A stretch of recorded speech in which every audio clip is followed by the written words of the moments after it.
What's up, everybody? It's your boy DJ Tupac Smalls, or should I go with DJ Biggie Shakur? Either way, they both sound terrible, so pick the worst one. I'm Chase Lee, and welcome to Reel Me In, a movie podcast. On this week's episode, Joel and I will take a look at the world of movie news and movie trailers that have dropped throughout the week, commentate on them, give you our life lessons, and move on to the reviews of the week, which are All Eyez on Me, the Tupac Shakur movie, and It Comes at Night, the new A24 horror fest. So what will we think about both movies? Are we going to like one, dislike one? Are we going to dislike both? Are we going to like both? What are we going to think about the news? What are we going to think about the trailers? What are we going to think about life? Well, you're just going to have to sit down, relax, and find out.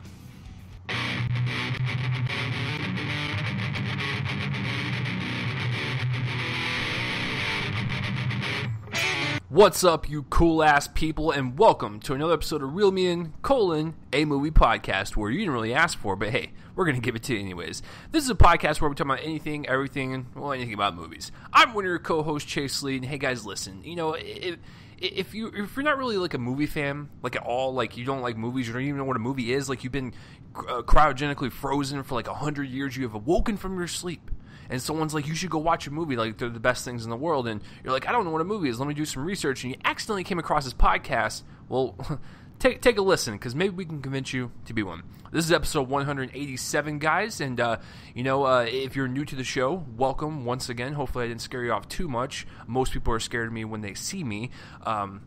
What we do is we look over some of the movie news that have happened throughout the week, and some of the trailers that have dropped, and we will commentate on both of those, and then we will always review the movies that come out on the weekend. On this week's episode, we will be doing the good old Biggie Smalls. Wait, hold on. Oh, Tupac Shakur, sorry. I always get those two confused because they just look so similar. The Tupac Shakur All Eyez on Me movie and the A24 film It Comes at Night. I will guarantee you this will be an interesting episode because the feelings are mixed on both of them. Well, one of them. All right, so, but we'll get to that. And then, of course, box office results for the weekend, which is my week, so I will guess and fail miserably. But I am not alone. I am joined by my beautiful co-host, my gorgeous co-host, good old Joel. Joel, how are we doing this week?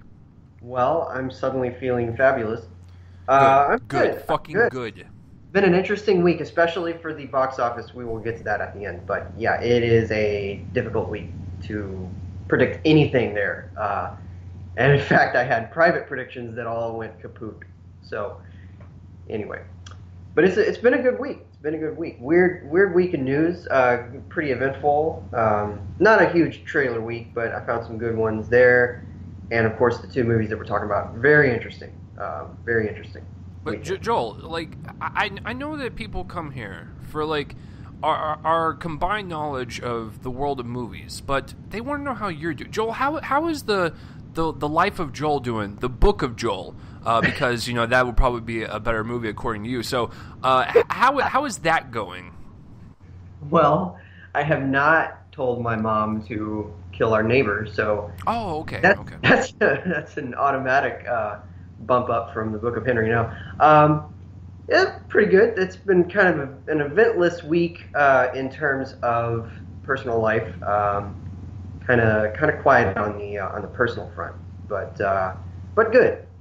Busy. I'm working a lot. Really enjoying it. So, good week. That's good, man. I'm doing my own thing, and just I guess watching movies and shit, right? That's what we do. Joel and I have no lives. If you guys think that Joel and I's lives are glamorous, it's absolutely not. So this is what we do.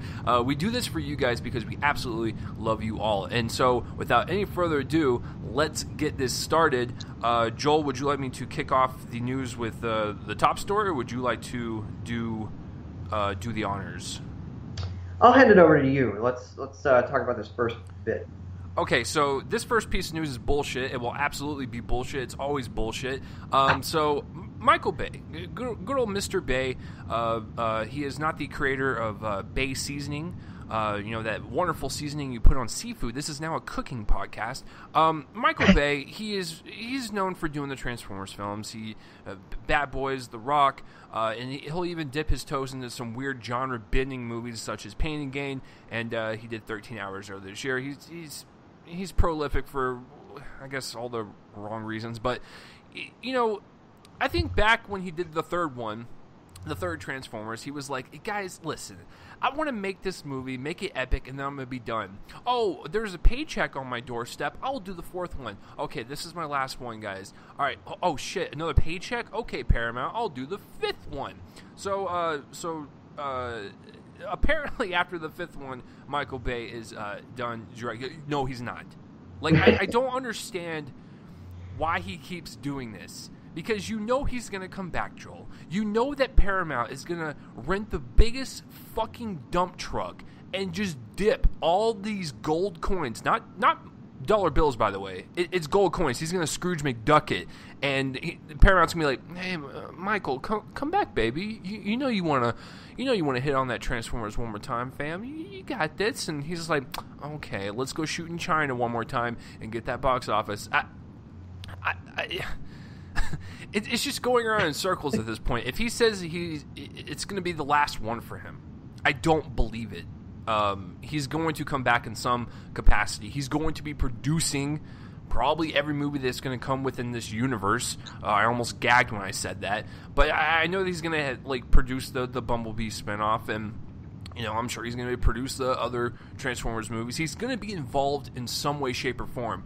Whether he is directing it, it's a 50-50 shot. It could be a new person. That's why the Bumblebee movie is kind of exciting, because it's a new, fresh take. It's a new director. It's from the director of Kubo and the Two Strings, which is a very odd pick, but, it is something new and something fresh in this universe that we haven't seen yet, because Michael Bay has done everything under the sun for this franchise. So, I don't believe it one bit. He will come back in some way, shape, or form.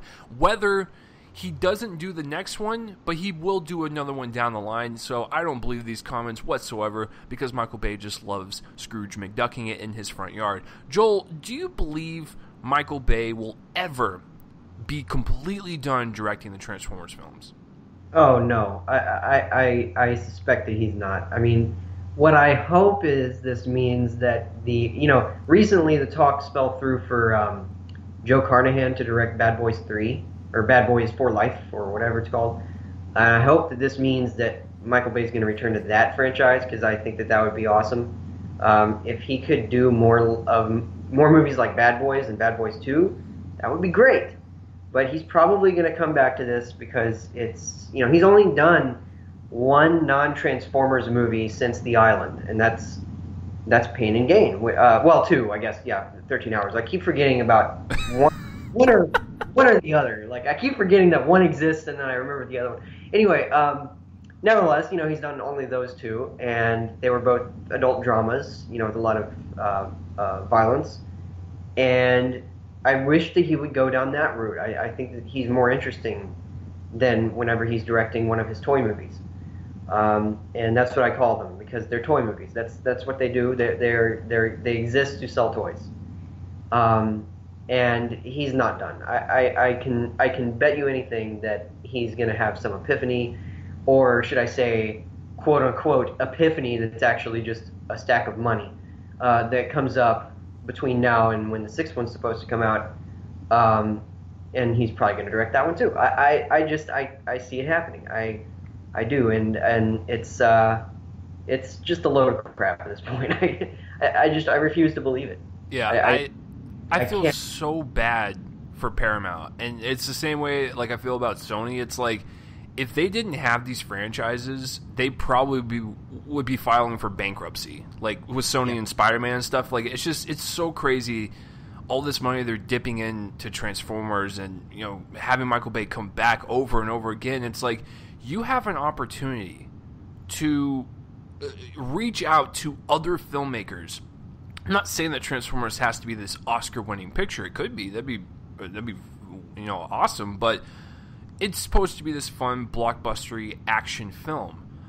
why not mix it up a bit? I realize that Michael Bay has made 4 of them, and I realize that all 4 of them total have made, like, I think $3 billion. It's ridiculous when you think about it. But if Paramount wants to get, like, even more money from this, why not mix it up? Because then you would get hardcore cinephiles like us to go, oh, you have this director directing the Transformers now. I'm actually now interested in the film, even if the trailer looks bad. Because that's the thing, is that when you have Michael Bay on for 5 movies, it becomes stale. You need some fresh blood. That's why I'm actually kind of excited for the Bumblebee movie. It's an asinine idea. Do not get me wrong, folks. But I'm excited to see a different take on it.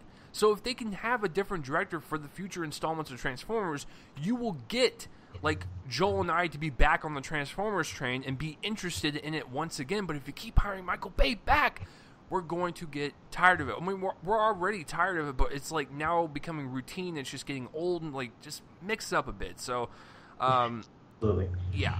Yeah, that's all I got to say about this. Yeah, pretty much we've covered it.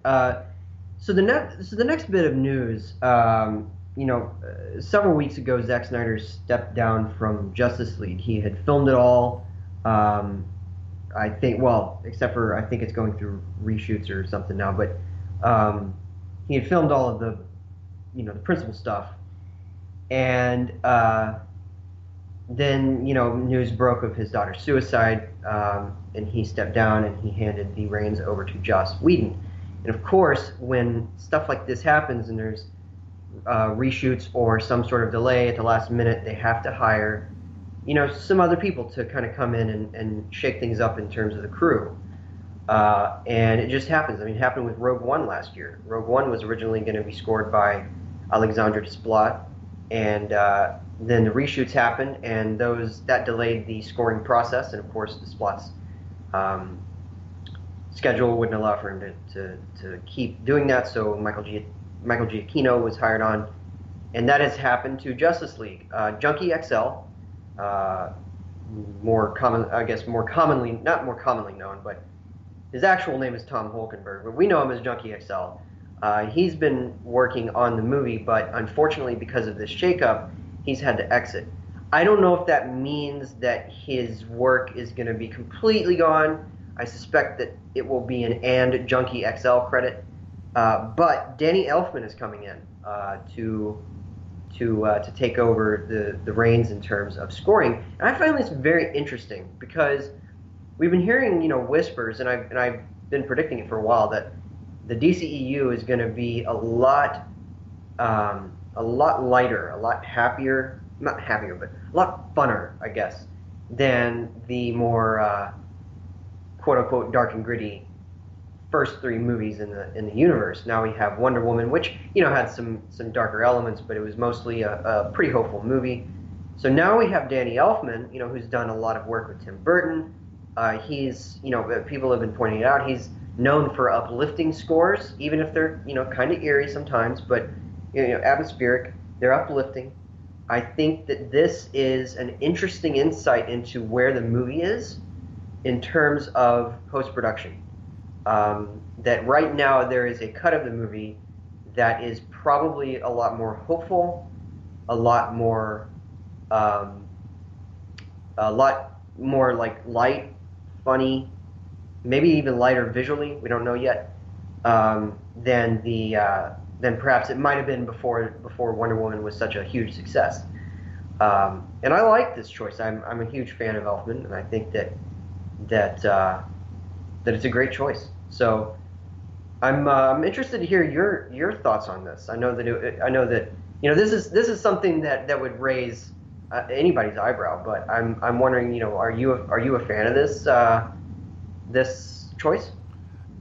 What's interesting about it is that you're right, like, because they are relying on kind of Justice League to see the kind of future of this universe, but going back to a composer that like made the iconic Batman score from '89, that's really fascinating. So I'm wondering if they want to kind of put some old school flavor into it to maybe, I don't know, just kind of make it not as modern. I don't know, like it's I do like Danny Elfman. I think you are absolutely correct, is that he makes these kind of atmospheric type of scores. Like, I've seen the original, Keaton Batman movies, but I saw as a double feature last year for the first time in theaters, and it was so awesome to hear that music. I'm not like the biggest fan of the Tim Burton Batmans. I think they're fine for what they are, but I absolutely love the music because it really kind of captures the essence of Gotham and this hero that kind of dwells within it, and I absolutely love it. And when the score played in the movie, when I was watching, I just got so jazzed and so pumped. I was like, I don't even care if the movie sucks dick. Like I've seen it before, but it's like if you're watching it for the first time, like I don't even care if it sucks. Like this music is awesome. But yeah, maybe they're kind of combining kind of old school and new school flavor into it. Because you're probably right. Junkie XL will have a co-credit, but Danny Elfman will probably.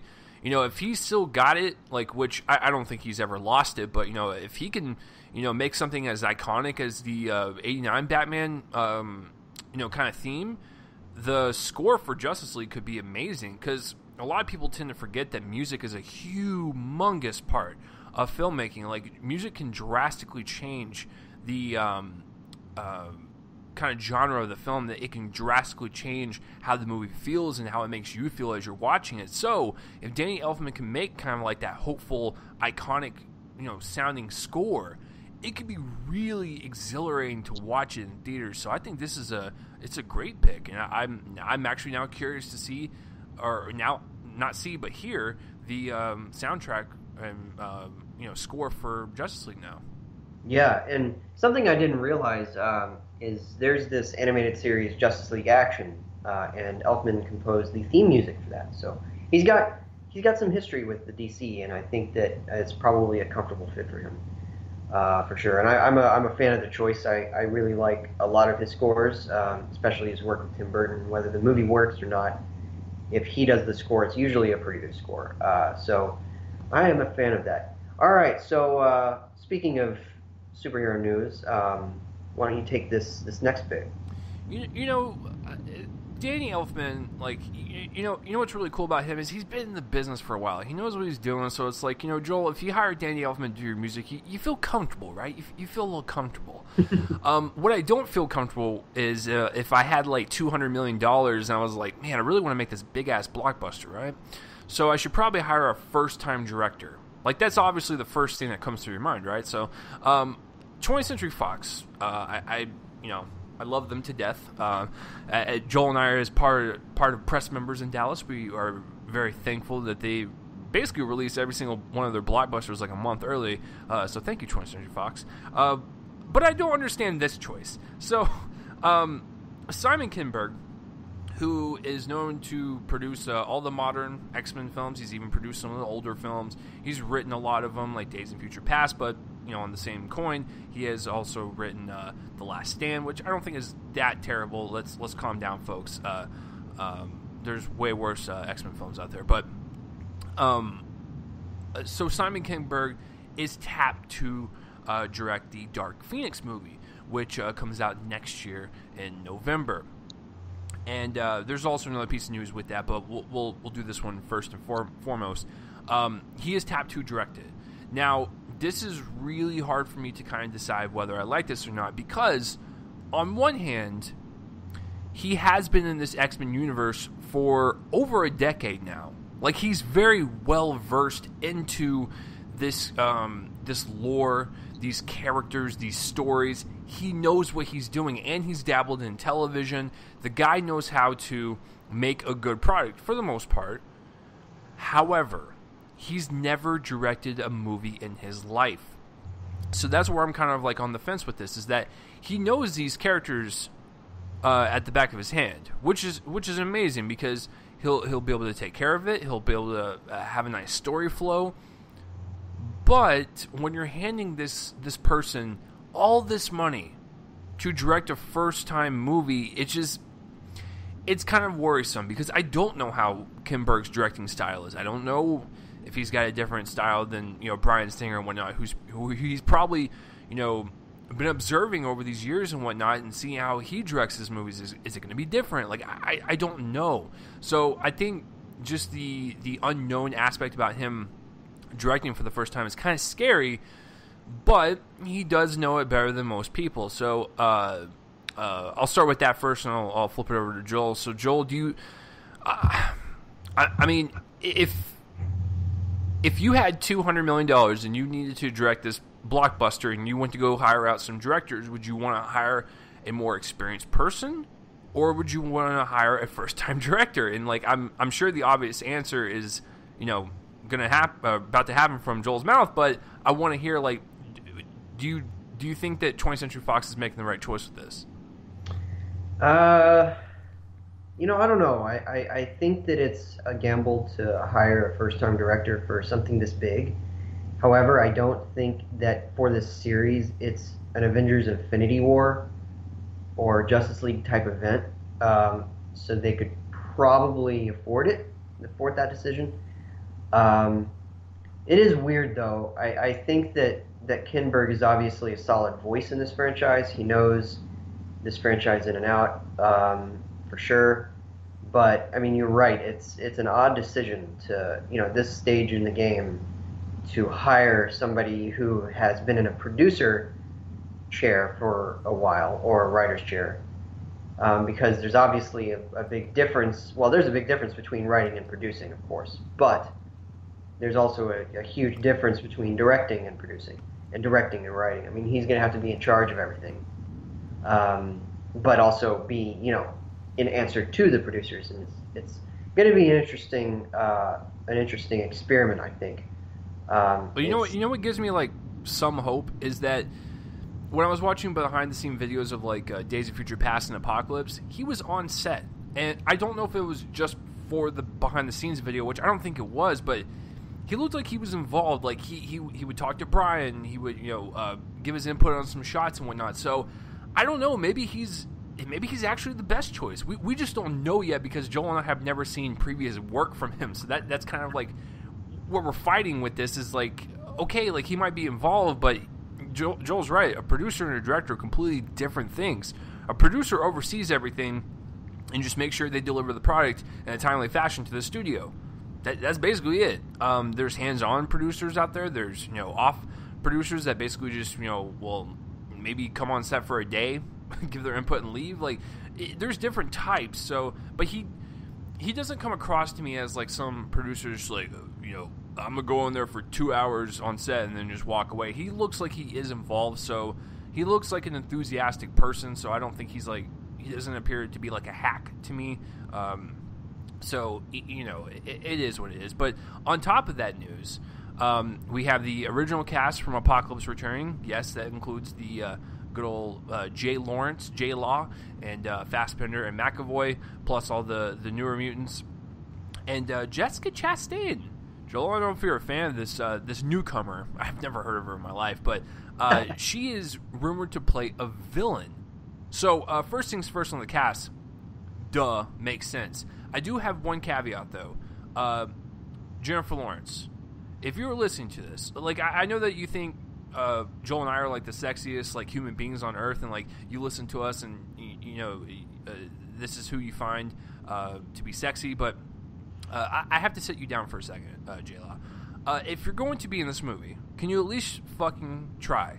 I did not like you in Apocalypse, and I actually love Apocalypse.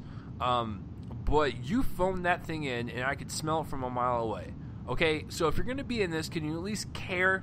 And hopefully after, her 2 movies that come out this year, hopefully they are good with Mother and Red Sparrow. Hopefully they get back into the good graces for the public, because right now you're on a downslope with me. And after Apocalypse and stuff, I just don't trust you in any big blockbusters because that was a stale performance. Let's just call it what it is, and it was embarrassing to watch. McAvoy and Fassbender, hell yeah, you bring them back for like the next 20 films. I absolutely love them together. But the Jessica Chastain news, yes, and Joel, one more time, a fuck yes. I think this is a great choice because she's a great actress that can kind of sink her teeth into these roles and really give an effort. And I'm not saying Oscar Isaac didn't give an effort in Apocalypse, but first of all, he was covered in a shit ton of makeup, so it was very hard to kind see his facial expressions and whatnot. And I thought he was a threatening presence. There was just, a lack of weight to him at some parts because of how quickly he basically came into the movie and died.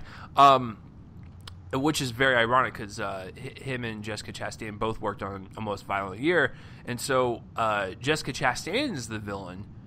I'm actually okay with this. Like, if they can nab her for, a villain to go against the Dark Phoenix, which is, played by Sophie Turner, I think that would actually be really cool because they actually look like mother and daughter a little bit. So it'd be kind of like, it almost looked like a family rivalry. And that's also the other thing. As long as they make the movie about the Dark Phoenix and don't stray too much into, like, the villain, you need a good villain for sure. But the villain will be Jean Grey. Let's make no mistake about it. But you're going to have, like, this ancillary villain in the background. And if they get Jessica Chastain to do it, you can bring some weight to kind of like that B-level villain.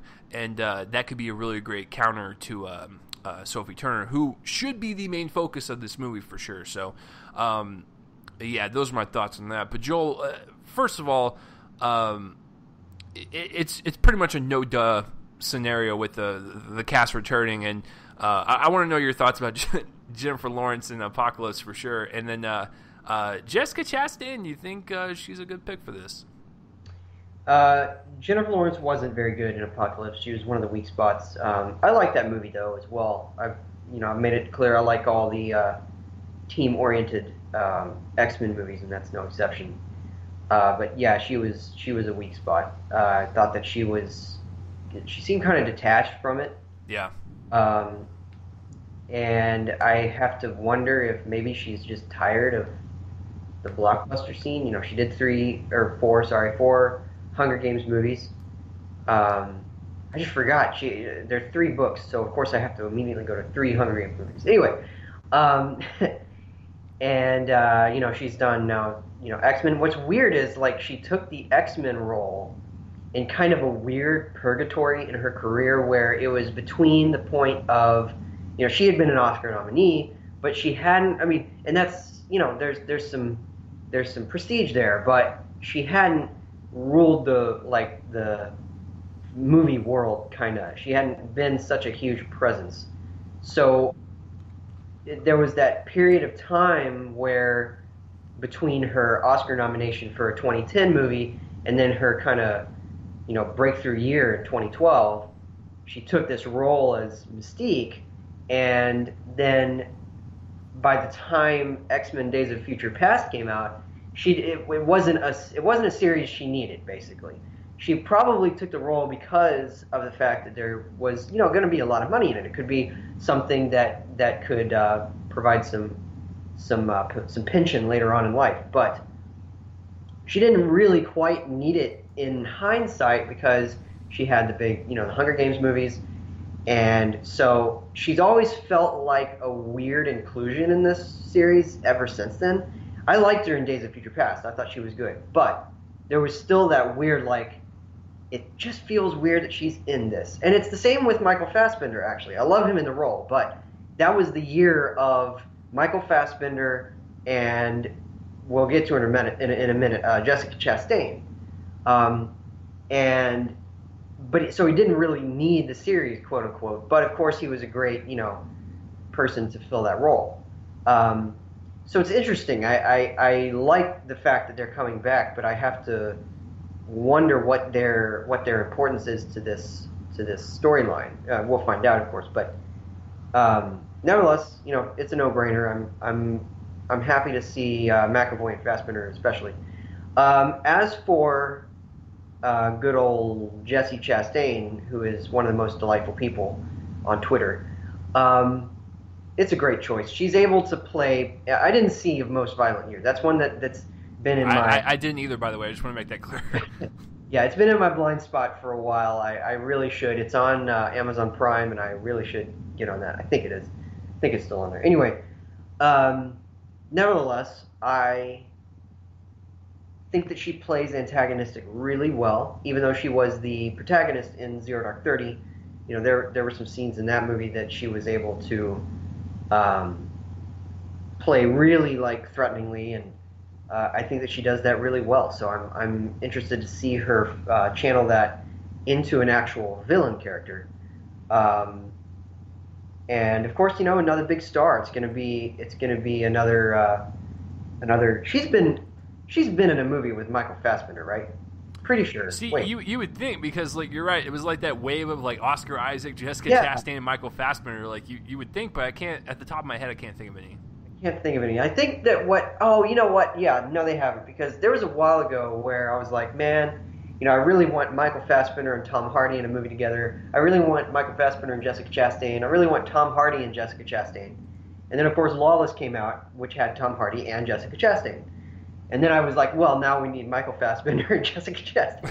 This will be great because they are both incredibly attractive people, and that's gonna be a lot of fun because obviously she's gonna be a straight villain. There's gonna be probably no question of her villainy, whereas Magneto is a very conflicted character. So it's gonna be interesting to see this. Magneto is technically a villain with somebody who's definitely a villain. That's gonna be great to watch. But I'm generally a fan of everything I'm hearing about this one, for sure. I think So, well, I have to ask you, like, when you're doing the Dark Phoenix storyline, it's very important that you kind of nail that aspect about it. Do you think, like, obviously they should concentrate on Jean Grey's character the most, correct? Because in the Dark Phoenix storyline, she's good, and then when her kind of powers kind of take her body over, she becomes this villain. So they should probably just make sure like she's the main focus and not really Jessica Chastain, but she will be a nice addition. Like, that's what you will probably assume, right? Oh yeah, I think that she'll be a good addition for sure. Okay, cool.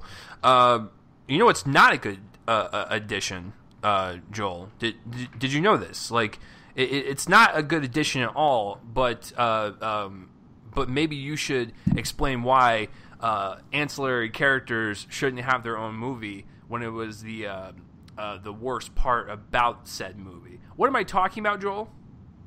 I have no idea because I loved the part of the movie. Okay, okay. Let me get something straight. I love that part of the movie, but I didn't like the way it looks. And if it looks that way in its spin-off, I will raise my pitchfork in the street. I actually don't know what you mean by looks because it was an actual actor playing that. But okay, so as we know, like since 2013, we've had pretty much one Conjuring movie a year, one movie in that franchise a year. We've had, of course, the original.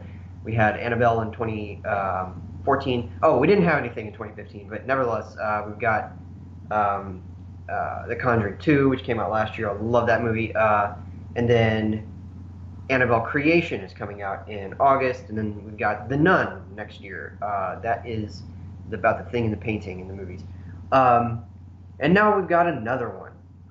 So in The Conjuring 2, there was a zoetrope toy that housed a particularly curious being known as the Crooked Man.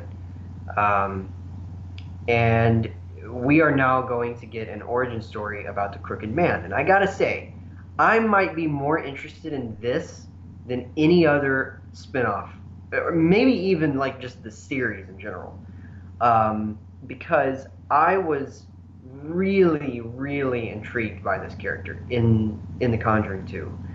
And of course, played by Javier Botet, who was he played Mama in the movie Mama. He played just recently. He played Set, the god of death, in The Mummy. He's played various things throughout. He's kind of known for his physical acting, and in The Conjuring 2, he was just kind of put into makeup. There was a little bit of visual effects work, but nevertheless, mostly a practical effect with the Crooked Man. And I think that we're probably going to get to see that again in this spin-off, which I'm assuming comes out in 2019. There's no release date, but going off of essentially one Conjuring movie per year, that's probably what it's going to be. And this is a story that is actually kind of that it's been nurtured by James Wan. He's not the one writing the screenplay. I can't really pronounce his name. It's either Mike Van Weiss or Mike Van Weiss. who's gonna pin that screenplay, and of course James Wan's busy with Aquaman, so he can't do anything much more than that. But he did conceive of the story, and it's going to be adapted by Mike Van Weiss. I'm really interested in this. I think that it's an interesting character. I want to know about that Zoetrope toy. I want to know how the connection came, who it was originally, how he got housed or trapped in that. It's clearly like an existential prison kind of thing going on.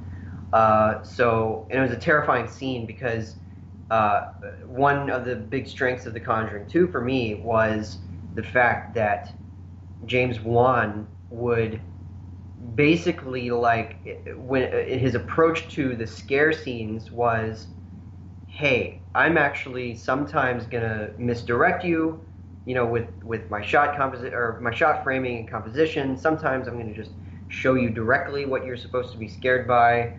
And this was a particularly clever one because it was sort of a camera pan that went from the zoetrope to the crooked man because he disappears and appears somewhere else. And it's really, really neat trick. And I think that could be used really well in this movie because it's a neat stylistic decision to do that. Clearly, I think the first time we see him is probably going to be that trick. So I'm super excited about this, and I'm excited for the nun as well. I think that's going to be neat. But this character really interests me. I also really want people who are distributing this movie. I forgot Blumhouse, obviously, but anyway, also do a spin-off of the old guy in The Conjuring 2. Chase knows who I'm talking about. Please do that because that would be awesome. Anyway, nevertheless, this one is the one we have right now that's been announced. I'm super interested in it, and yeah. Yeah, listen. You guys know I worship the ground of James Wan, and I don't know why. I don't know what people were smoking when they said that Conjuring 2 was a disappointment. It was on par with the first one. It was amazing. I gave it a straight up A. I was like, it delivered as a horror film. I have one issue with a story plot point, and the other issue I had was this CGI looking Crooked Man. I like the mythology behind it. I like the character design. I like the look of it, but the way it moved in that house was a bit unnerving. I didn't like the kind of stop motion look to it. Because James Wan is very good at using these camera tricks and these editing techniques and these practical effects with makeup, and it works. It's very effective. But I thought that was the one part that kind of took me out of it just a hair. But I do like the look of the Crooked Man. He looks creepy. I have not seen Annabelle, so I don't know what their spin-off movies are like. But I'm actually interested in Annabelle Origins, which is funny because I never saw the first Ouija, but I saw Ouija Origin of Evil, and I actually really liked it. So, I'm willing to give these spin-off movies a chance because I absolutely love the Conjuring universe. I love the Insidious universe. James Wan is my favorite horror director working today. He just is. He says that he's, I'm a step away, not do horror for a while. He'll do Furious 7 and then come back and then do another horror film. It's like he never left. He is so good at capturing that classic horror feel that you would see from films from the 70s, and he's adapting it to modern times, and it works because he uses such fresh camera techniques and editing techniques to get the jump scare, but it works. It fucking works. And I know what Joel's talking about with that old man in The Conjuring. That would be a really great spinoff, because that was one of my favorite shots of last year. Was that one take shot with Patrick Wilson that was out of focus? If you guys know what I'm talking about, it was one of the most creepy, unsettling things I saw last year. It was absolutely brilliant. But as far as the Crooked Man, I'm totally down for it. I just wish, when we see the character, just a little less CGI. That's all I'm asking. But I think Joel's right. I'm actually more fascinated with the Nun and the Crooked Man than I would be with Annabelle. But like I said, the Annabelle Origin trailer really got me. So, maybe they're starting to kind of turn it around. But yeah, I don't give a shit if they make 100 movies within this universe. I absolutely love just the whole style of the Conjuring universe. I know that James Wan is not directing these spin-offs, but his influence on these directors is really palpable when you watch these trailers. You're like, oh yeah, they took some notes because there's some camera techniques and some editing tricks that are used in these trailers, and you can definitely tell that it is a James Wan influenced film, which is fantastic. But yeah, I honestly don't care if they spin off all these characters from these movies. Keep doing your thing, and if you keep making them as frightening as you are, then I'm totally down for it. So that is it for that piece of news. And the last piece of news, guys, Joel, you're gonna have to help me out a bit because I didn't have time to do my research. Whoops, did I just admit something on air? But I remember Michelle Monaghan. She was in the third one, right? Yeah, and she was, I think, at the end of the fourth one. She plays.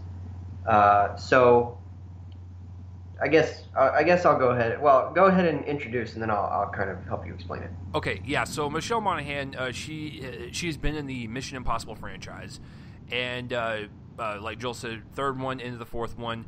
She is coming back for number 6. Just real quick, as a sixth entry, I'm excited. I loved Rogue Nation, and that was actually a really interesting double feature. If you guys want to, all right, story time with Chase. All right, so I go to see Mission Impossible Rogue Nation in the morning, right, and I absolutely loved it. I was like, man, what a great little action film. I had to do a double feature because the episode for that week was Mission Impossible Rogue Nation and Vacation, and so I saw Vacation right afterwards. There was me and another guy in the Vacation screening, and that guy in the very bottom of the row, I will never forget. He was laughing his ass off as if he's never seen a comedy in his life before. It was absolutely amazing. What a great day. A very memorable day for all the right and wrong reasons. But as far as the sixth entry, I'm excited to see where they go with it. I'm excited to see what crazy-ass stunt Tom is going to do, because this is, he's not like a perfect actor by any means, but God damn it, is that guy dedicated. So I can't wait to see, the bigger stunts and whatnot. But as far as returning characters go, to be honest with you, I'm not like, oh man, I really wish this character from, in the middle of the second one would come back. I'm not like so involved into this, franchise to where like I get excited when certain characters come back. Now, being a hypocrite as well, I do kind of wish, or I know it's going to happen, but I want characters from like Rogue Nation to come back, because I thought Rebecca Ferguson was badass, and I really want to see her character back. But Michelle Monaghan's character, I don't remember her character that well, but I do remember that I believe they were married in the movie or whatever. But she's a great actress. I've always enjoyed seeing her pop up and stuff. Except when I was sitting in the theater for Pixels and she popped up and I almost gagged a little bit. But no, she's very good at what she does. I watched a few episodes of that Hulu show that she does with Aaron Paul, The Path. She's really good on that. So it's never a mistake to add her in anything. And speaking of TV shows, True Detective Season 1. So her coming back doesn't really get me excited, but she's a credible actress that does have some clout around her in a positive way. And, it's nice to add talent. Let's just put it that way. But I'm not really excited for her coming back, but I am excited for a sixth entry. And with the addition of like Henry Cavill and stuff, it should be a very fun movie indeed. Henry Cavill looks really fun, really cool. He looks like a 70s porn star. It's amazing with that mustache. So, Joel, go ahead and further explain this piece of news. Yeah, so they did get married in the middle of the third movie. It was rather famously at a hospital chapel, I believe. Oh yeah. Okay, yeah. I remember that now. Because of the strange events just happened, and so they decided to get married. Anyway, nevertheless, I love this whole franchise. I'm excited to see her come back. I thought that she was a solid presence in that third movie, which is, I really don't have a favorite movie in this franchise. I kind of like them all pretty much equally. But I want Tandy Newton back Can we get that? Ooh, That would yes. be great. Because that would acknowledge the second one, which they haven't acknowledged ever, really, after the second one came out. Rightfully so. That's probably my favorite one. I'm a Mission Impossible 2 guy, and I think I'm like the only person, or one of maybe three. Joel and like 2 people from Wyoming are the only people that like it. Yes. So I'm excited for this. I thought that she added a lot of credence to the third movie. It was a really solid relationship. It was it was a good romance, and I felt like Michelle Monaghan was good. I think that's the first time I noticed her actually in a movie. I think so for me as well. It's 11 years old now. The third one is. Don't say that. The second one is 17 years old. Please don't say that. The first one, I'm just kidding. So Joel, I get it. We're old as fuck. Move on. Aladdin. No. So anyway, I'm looking forward to this. I'm obviously excited for another Mission Impossible. I love Tom Cruise in this role. It's probably one of my favorite, Tom Cruise, movie star roles. And yeah, I like this. It's gonna be interesting to see where she's been.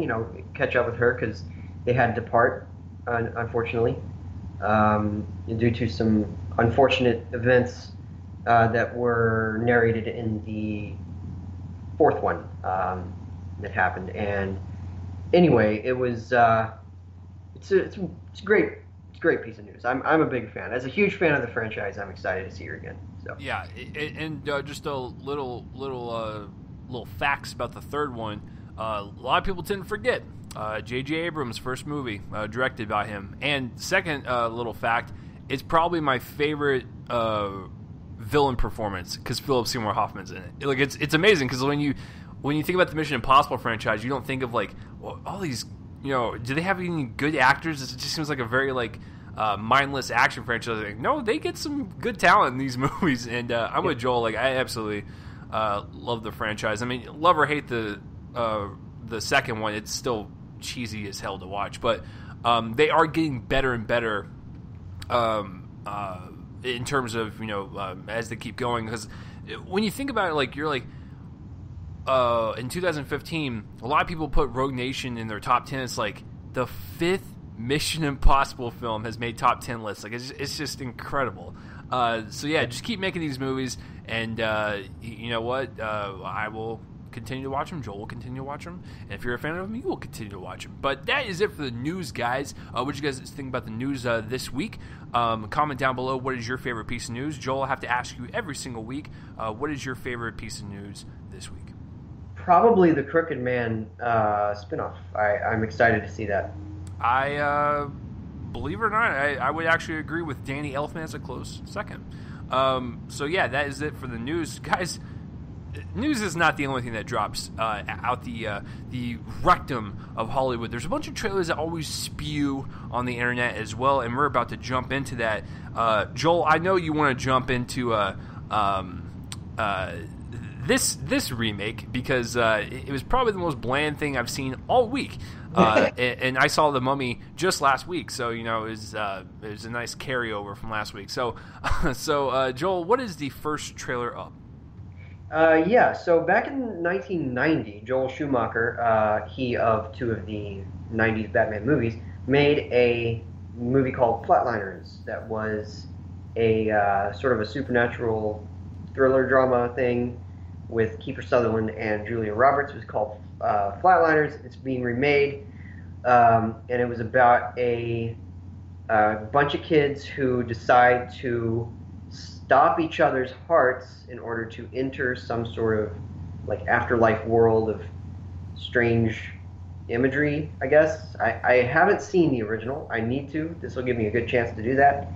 But I'm certain I'll see the new movie because I think it's got one of those release dates where I'm like, well, I might as well. That's not a good thing. That's not a good thing. I think it's the same weekend as it, or the weekend before, or I'm not sure. Anyway, nevertheless, it looks really dull and kind of dumb too. I don't understand why they're encountering a bunch of horror imagery in the afterlife world because they stop their hearts. I've never understood that. Even like I think that's kind of what subconsciously stopped me from watching the original. I know that it's probably really good. I love Kiefer Sutherland, I love Julia Roberts, but it was just this weird like I don't know. It's just weird that they would enter the afterlife and then get haunted by stuff. I don't know why that doesn't track for me. It's been the subject of a lot of horror movies before, but never quite made sense to me.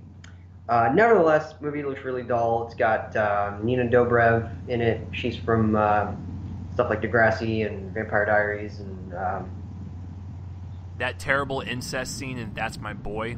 Oh, right. Oh my gosh, I forgot about that. Trust me, I didn't forget it. When I watched it in theaters, I was like, Nina Dobrev, what the fuck are you doing? Yeah. Anyway, it looks really dull and dumb, and the trailer's very, typical of the horror movie trailer. And anyway, I mean, I have, again, I think it's just one of those release dates where I'm like, well, I might as well see it. So I'm probably going to see it, and in that case, I'm sort of looking forward to seeing the old one. I know that it has a reputation of being pretty good. It's 27 years old. Just to make Chase feel old again. Yeah, that's my fucking age. Thank you. You're welcome. So that's pretty much all. I don't know. I mean, what are your thoughts on this? You're right, because there's nothing to talk about. It's so bland. Listen, when the trailer started, I was like, okay, like, because I am very well aware of the original Flatliners. I actually think the premise is really good, but don't take it into a horror route. I've never understood. I'm just like with Joel, like, it's very confusing, like, okay, you're seeing, like, these creatures, like, are they jumping through this portal in the afterlife and they're coming into real life? No.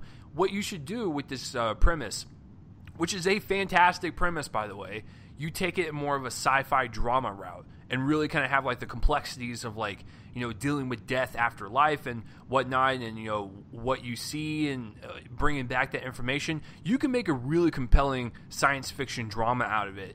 But I've never understood the horror angle. But the trailer was so flat, pun intended. There was just no substance whatsoever. And the bad part is, and Sony, stop fucking doing this. You showed everything in this trailer. It would have been nice to know in the actual movie when you're watching it that, oh, they up their time when they're going into the afterlife. Because, the trailer starts out like, they go to sleep for a minute, wake up out of it, and all that stuff. It would have been nice to know that they kind of up their time in the movie, but no, you just keep showing it in the trailer, and it's the same shot of, the same overhead camera shot pointing down, seeing their face go to sleep. It's just nothing. Like, no wonder it's being released in September, because it's bland as fuck. And if it's being released around the same time as it, congratulations, you played yourself, because you're going to get crushed by that movie. Like, it's going to be one of those phenomenons that's just going to take over Hollywood. And Warner Brothers and New Line Cinema, they're going to be doing some spanking on some Sony, because that's not the horror film that everyone's going to be curious about. It's going to be it. And so, yeah, the trailer, there's just nothing to it. I feel like they showed everything. Sony's notorious for doing that. Stop it. Just stop it. But I'm kind of with Joel. It does give me a chance to see the original one, because who doesn't like Kiefer Sutherland? So, yeah, just a very boring trailer, very dull, and basically showed everything. So there you go. I'm as you can tell, Joel and I are just super excited about it. So what I am excited about is the next trailer, Netflix trailer. As you guys know, we're not just an all movie podcast. We do dip into Netflix every now and then. Maybe some HBO or Hulu or whatever. If they have compelling trailers, we will definitely talk about them, because that is the wave of the future. And so Joel and I will continue to talk about more about streaming platforms. And so this trailer, another Netflix trailer, which I absolutely worship at the feet of Netflix. And this one is from Nick Stoller, who directed and wrote Neighbors and Forgetting Sarah Marshall. Forgetting Sarah Marshall being one of my favorite comedies of my teenage years. I absolutely loved that movie. And of course, He was also in the creative process with Jason Segel, Forgetting Sarah Marshall, and The Muppets, actually, the 2011 edition. So this one's called Friends from College, and it's got Keegan-Michael Key, Kobe Smulders, Ike Barinholtz, and a slew of other, like, the best way to put it, and I mean this in the best way possible, they are independent comedy film actors. They are. Like, they appear in everything. When you watch the trailer, you know what I'm talking about. You're like, oh, yeah, I know that guy from that small movie I saw last year. That's not a problem. I'm just saying, like, that's how you would categorize those people and Fred Savage. And say, hey, whoa. You know what's really interesting about Fred Savage is, first of all, The Wonder Years is a great show. Joel and I grew up with that show. Second of all, I thought he was really funny in The Grinder. The episodes I saw with him and Rob Lowe, dude, he's actually got some good comedy chops. Like, and of course, going off on a tangent, his brother Ben Savage, and one of my other favorite shows growing up, Boy Meets World. So the Savages, they might be irrelevant, not as relevant now, but they were definitely relevant when we were growing up. But the trailer, essentially, Keegan-Michael Key and Kobe Smulders are married. They come into town, and they meet up with their friends from college, and comedy ensues, but also some drama ensues, with some affairs, and them not really, patching up the indifferences and other relationships and whatnot. I absolutely love the trailer. It made me laugh. I absolutely love Nick Stoller's kind of approach to, like, romantic comedies and, like, dramas about just people, and really kind of capture how people act and how real it feels. I love all the actors in it. They're all very funny actors and actresses. It's nice to see Kobe Smulders drop an F-bomb and stuff, because it's like, Joel and I are very saturated in the lore of How I Met Your Mother, and that's a pretty clean show for the most part. So it's very fun to, like, yell her see her basically yell the F word in the very opening scene of the trailer. But I absolutely loved it. It looks charming. Looks like it's gonna have really great drama and a lot of heart to it. And Nick Stoller, he needs to do more shit, because I absolutely love when he gets involved with movies. So very good trailer. Comes out July 14th on Netflix as a series. I will definitely blaze through that as my July watch on Netflix. So Joel, first of all, I don't think you and I have ever discussed this, but do you even watch Netflix shows? Because I don't ever talk to you about TV. And then second of all, if you aren't a fan of Netflix shows, would this be the first one to do that for you? I will have to think about which Netflix shows I've watched. I don't watch a whole lot of TV, and usually I watch it on Netflix. So I'm gonna have to think about what was Netflix. I don't think I've watched a lot. I need to. I usually just, they have Netflix original movies, and I watch it. I've watched several of those, but as far as the shows go, they're binge ready. So, and I don't binge things usually because I don't have time. Yeah, coming from the guy that watches like 3 times more movies a week than I do, yeah, he has no time to binge TV shows. It's just my interests are more aligned with movies than TV. I mean, there's TV I love, but I try to balance the two, because if you guys have not been watching like Netflix shows, they are absolutely incredible pieces of television. Like, I would actually rank them up there with like some of the best like ever. So like House of Cards, Bloodline are a couple I watched. I watched all the Marvel TV shows. What else? Some of the comedy shows I really love, like BoJack Horseman is amazing. F is for Family, the Bill Burr comedy is really good. So I recently watched a series of Unfortunate Events, but I stopped. That was fine. It was okay. Like I was whatever. With the 7th episode or something. Once they shifted into the one that wasn't adapted into a movie, because I don't know, it was just weak. But nevertheless, I'm really excited for this. Huge fan of Kobe Smulders, not only because of How I Met Your Mother, but because of a movie from a couple years ago that was really good called Unexpected, where she plays a teacher who suddenly is expecting a kid, and then at the same time there's one of her students who is expecting a kid, and they kind of bond with that knowledge. Good drama. It's her in a dramatic role largely.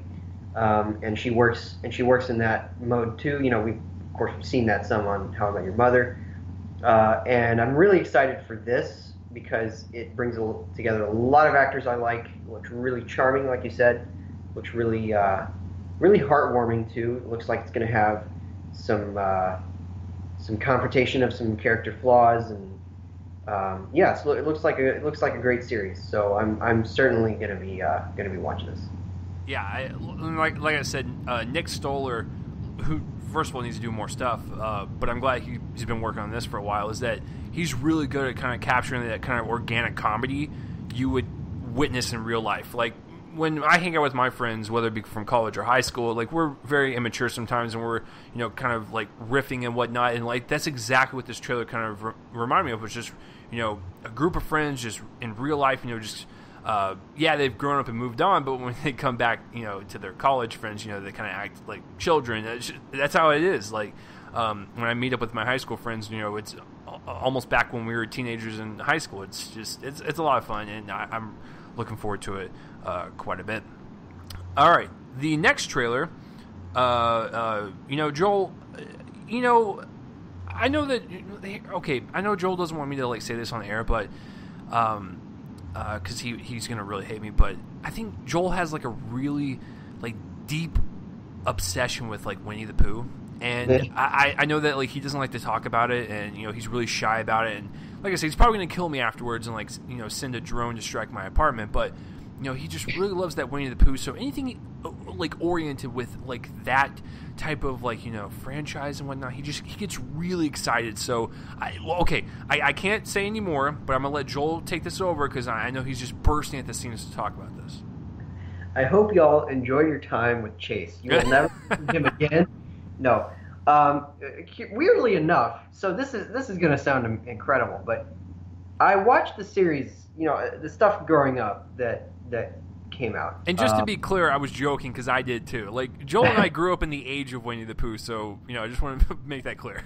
But what's odd is I don't think I think I saw the Tigger movie, but I don't think I've ever seen any of the other movies that spawned from this. I saw the Winnie the Pooh movie, and I think that's as far as I went because I never saw the Piglet movie or the Tigger movie or whatever the fuck spinoffs they've done. Yeah, I think what happened with the Winnie the Pooh movie is it was the week after I got back from basic training for the Air Force. I had gone there for 5 weeks. That's a long story. Anyway, I came back, and then the week after, that movie opened up against Harry Potter and the Deathly Hallows Part 2. Oh, yeah, that's right. And so I kind of had to choose. I had a bunch of movies to catch up on from that month and a half that I was gone.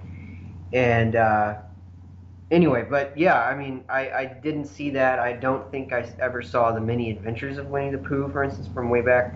I think that the only one it may have been it was either the Tigger movie or the Piglet movie, whatever that was called.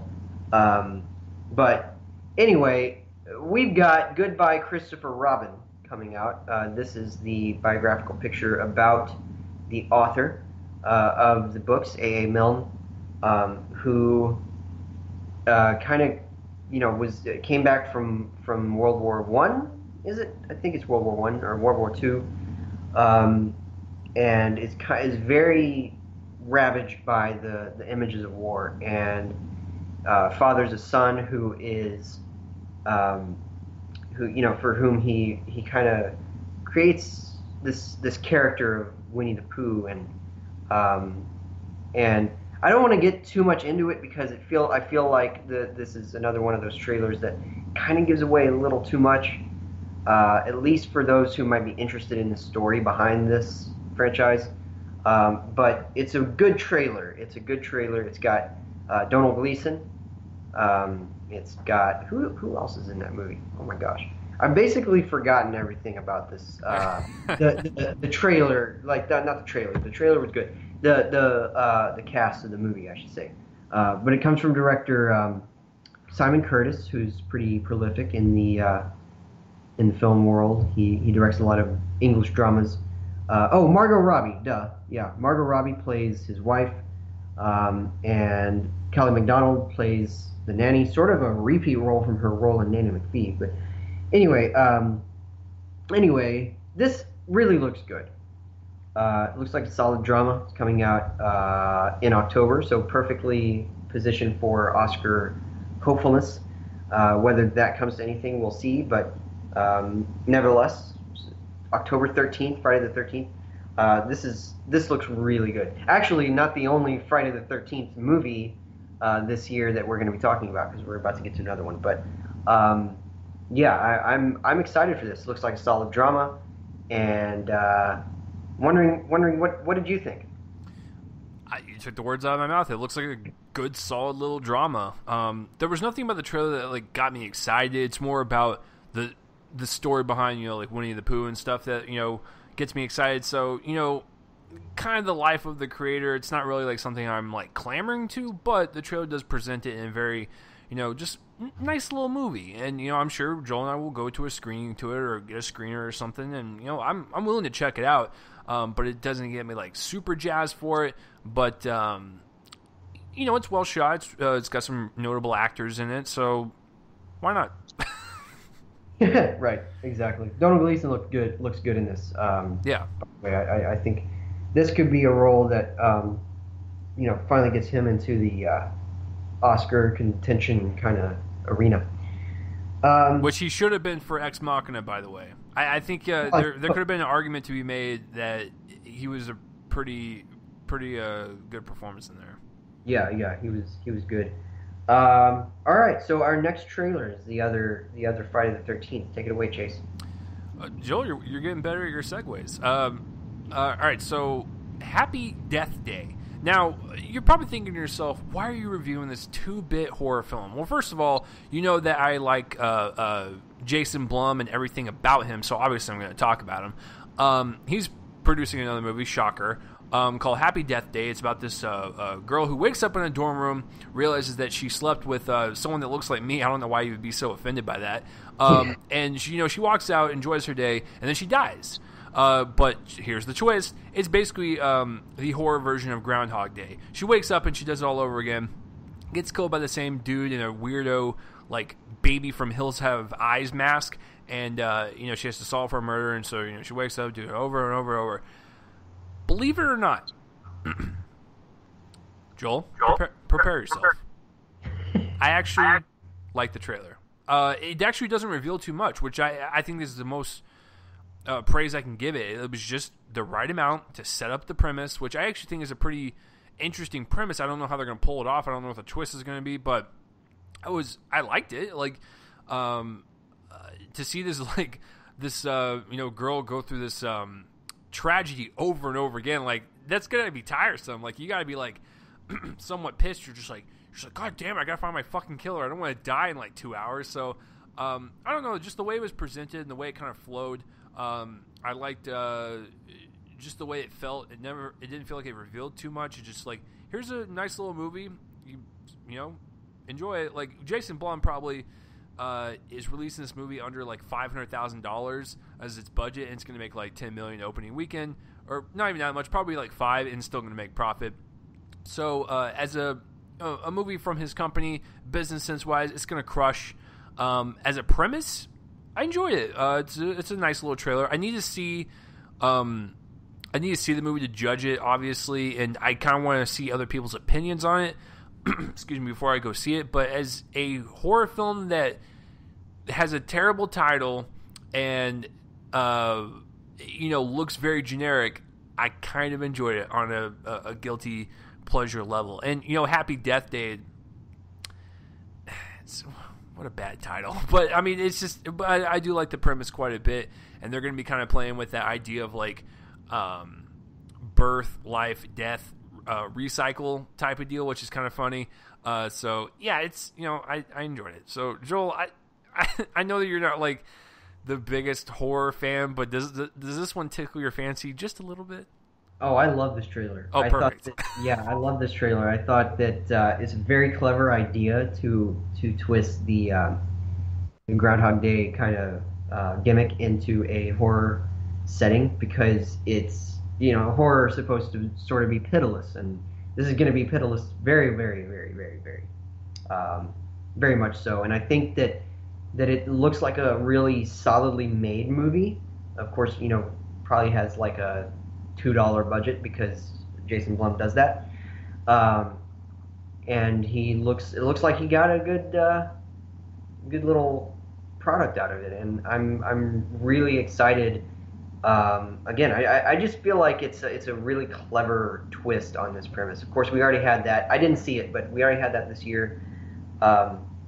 In terms of drama with Before I Fall, did a similar thing earlier this year, and now we've got one that's doing this for a horror film setting, and I loved it. I thought that I think that all the actors look solid. The different methods that this person tries to derail the plot, derail the path that she's taking, seem really clever, and some of them seem pretty funny. Like we I feel weird like singling this part out, but it looks like it's going to be a funny movie in some stretches because she's probably going to get really irritated by the fact that she keeps waking up. Beyond scared of it, she's probably just going to get really irritated. I would get annoyed after a while. Well, yeah, like if you're dying like 50 times in a row and you keep doing the same day over and over again, you're going to get a little pissed off and be like, okay, I need to solve this. Like I need to like be a detective right now and solve this shit. Yeah, and there's this really brief shot where we see that when she, one of the points on her path is she walks out of the school and then is greeted by like a person with a leaflet or whatever. And there's a brief shot where we see that she walks out of the school naked. So obviously she's going to be attacking this with a bit of humor. She's going to be trying to take control of it in any way that she can think of, even stuff that's outside the box like that. So basically like a small, heavy dose of sarcasm almost. Yeah. Like she's playing with that killer a little bit. Yeah, I think so, because and I like that. I think that there's she's trying to kind of take her agency back a bit, and I think that that's really interesting. And so I'm super excited for this. It looks like a lot of really twisted fun. Again, comes out Friday the 13th. This is kind of the perfect movie to come out on Friday the 13th. Just seems so great. Slasher movie, but slasher movie with the twist. And I'm excited. Absolutely. Yeah, I mean, we're not looking for like the best picture winner at the Oscars, but we are looking for a fun little horror film. I think this does that. But Joel, I have to ask you, is there anything more horrific than being stuck in the jungle with Harry Potter without his wand to defeat evil? Is that a little bit more horrific than waking up over and over again? It is. I'm just like, can't you apparate me out of here? Come on, man. Exactly. It makes no sense to me. So please explain to us this terrible, Harry Potter sequel. It makes no sense. Well, apparently what happened is after Harry beats Voldemort and all of that, he decides to adopt an odd accent, and then he moves to Australia, and he gets lost in a jungle with the guy from Chronicle. All right, Joel, you have to be honest with me. As a diehard Harry Potter fan, be honest with me now. Would you actually go see that if that was a legit Harry Potter spinoff? Well, of course I would. I mean, I'm contractually obligated. No. It's true. Warner Brothers pays him pretty well, actually. Yeah, man. I'm living in a mansion in the Hamptons. No, but this movie really is a movie about Daniel Radcliffe as Yossi Ginsburg. This is based on a book by him, so it's a real life story. Plays Yossi Ginsburg, a guy who is lost in an Australian jungle, and this is sort of his survival adventure story. And this one looks really good. There's a lot of really neat visual stuff going on here. The cinematography looks gorgeous. It looks like it's going to live or die on its editing, as survival movies usually do. We talked about that movie, The Mountain Between Us, a couple of weeks ago with Idris Elba and Kate Winslet. This sort of seems like it's going to be in a similar vein. I don't know if this comes out this year. It might. Not sure. Anyway, I'm excited. It's also got Thomas Crutchman, who's a really solid presence in a lot of stuff. I think the first time I noticed him was in King Kong. the Peter Jackson remake, and yeah, it just looks like a really solid survival movie. I'm really happy with the trajectory of Daniel Radcliffe's career right now because especially after Swiss Army Man, where he played a dead body, that was great, and I think that he's becoming a really solid actor who's in the indie biz alongside a couple of other franchise veterans, like Robert Pattinson and Kristen Stewart. And yeah, I'm super excited to see this. Comes from the director of a really terrible movie from last year, though, and that does give me a bit of pause. Nevertheless, it's completely different. It was called The Darkness. It wasn't. Yeah, it wasn't screened for critics. I saw it and reviewed it because it wasn't screened for critics. I figured, you know what, I'm going to be one of the few, but hey, might as well. It was terrible, but it's a completely different movie than this. I feel like this is probably the one that he's going to be, exerting a little bit more effort into it, especially with such prestige material, and as a survival movie. So I'm excited, and I like the title too. I like the simplicity of it. Just jungle. It's I don't know, just it's great. One-word titles like that can sometimes be really, really striking, and I think this title sort of captures the fact that's where he's in. That's what he's in right now. So I like that. Yeah, it's the cinematography actually kind of reminds me of The Lost City of Z a little bit. Yeah. It kind of has like that old school type of cinematography flavor to it. And survival movies, like I told you guys a couple weeks ago when we did them out in between us, is that I'm a sucker for them. I don't care what the situation is. They can be stuck in a bedroom for a day and make a movie around that, and I'll watch it. But Daniel Radcliffe has taken this interesting turn in indie films because he's making some very, very fascinating choices. My favorite role he's ever done actually is Swiss Army Man, where he plays a farting dead corpse. Like, I actually thought that was the best performance he's ever given in his career, and he played Harry Potter, in 8 fucking movies. So I'm not saying he's bad in those movies because he's good. He captures the essence of that character, but his indie career is something to behold. Like, it's I've always found it interesting when people are in big franchises and they venture off to do like smaller films and stuff, kind of like what Emma Watson did with like The Perks of Being a Wallflower, which is a really delightful movie. But then she does some garbage, Beauty and the Beast. But people make mistakes. It's okay. I will still like you and watch you. But Daniel Radcliffe, Swiss Army Man. It wasn't like the best movie of his career, but I enjoyed Horns. It was kind of like twisted. It was like it was a very average movie, but he was fun to watch in it. And of course, he did that Broadway show and whatnot. It's just his agent is picking from the weird pile, that's for sure. But Jungle, seeing Daniel Radcliffe basically carry a film now, besides having the Harry Potter name around it, is actually really cool. Because survival movies does rely on the actors, and they rely on the performances and whatnot, and the way it's edited, and how fast is it going to be, is the suspense going to be there, and the fact that he's got to carry this movie for the majority of it gets me really intrigued, because if he can do it, this just proves why he's one of the best. And Swiss Army Man could make an argument for that, because technically 98% of that movie is just Paul Dano and him, so I mean he definitely he's whittling it down. So Harry Potter was an ensemble film. Horns had 5 people in it. Swiss Army Man had 2 in it. Now it's just him. He's basically just gonna whittle it down to where it's just him in a box for 2 hours. But then Ryan Reynolds already did that with Barry. But so he's making his way to doing that. But I always like Daniel Radcliffe. It makes definitely some fascinating choices. For sure, but I'm always intrigued to see what he does. And Jungle does look like a pretty good film. I'm not gonna say it looks great or anything, but it looks like a pretty good little film. Hopefully, Joel and I will get to see that. So, what about you guys? What about the trailers for this week? Please comment down below and let us know. So, guys, let's get into it. Let's get into the meat of the show. Let's get into the reviews, which you guys all tune in for. You guys sat with us for an hour and 20 minutes, and we discussed some bullshit. The bullshit's out of the way. Now you want to know what our thoughts are. And All Eyes on Me, and It Comes at Night.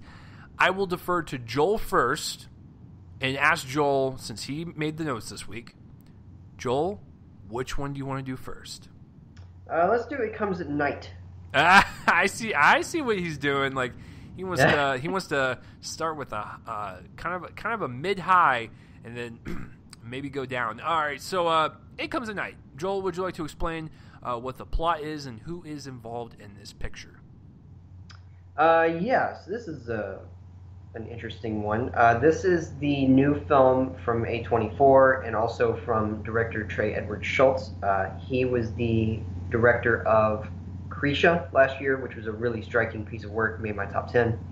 And this one stars Joel Edgerton, Carmen Ejogo, what's his name? Christopher Abbott. Yeah, James White, I should say. And Riley Keough. And then also Kelvin Harrison Jr. in his, one of his first performances, if not his first. And this one is kind of a mysterious one. There's not a lot I can reveal, but I'll just kind of give the general premise. There has been a terrible event that has wiped out a lot of people on the earth. Whoever has survived has kind of, hold themselves up in tight structures. There's a sickness going around that really only seems to set in at night.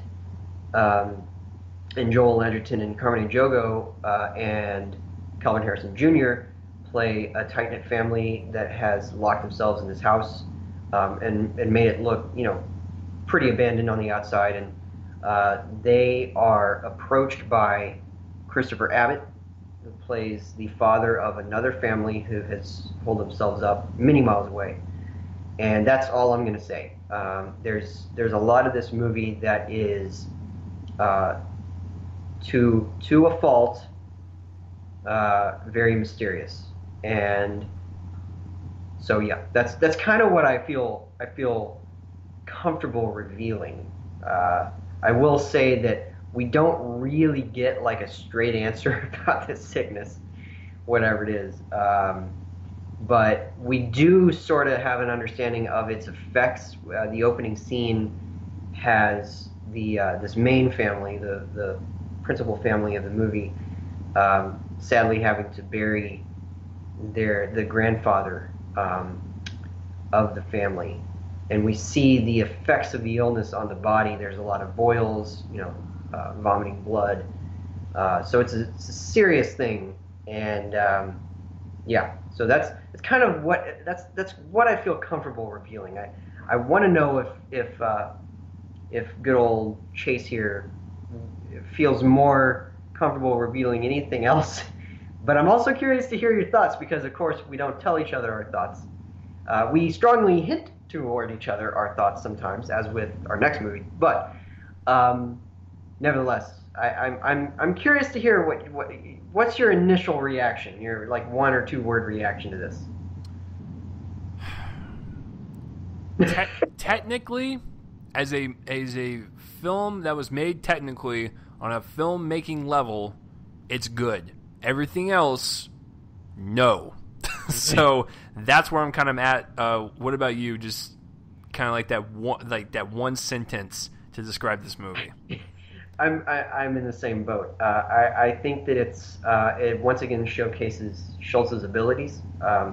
Krisha certainly showed that, but it is a very frustrating movie. Yeah, I think that's the best way to put it. So let's break this down, guys, because it's the positives are there for sure. So we'll start with that.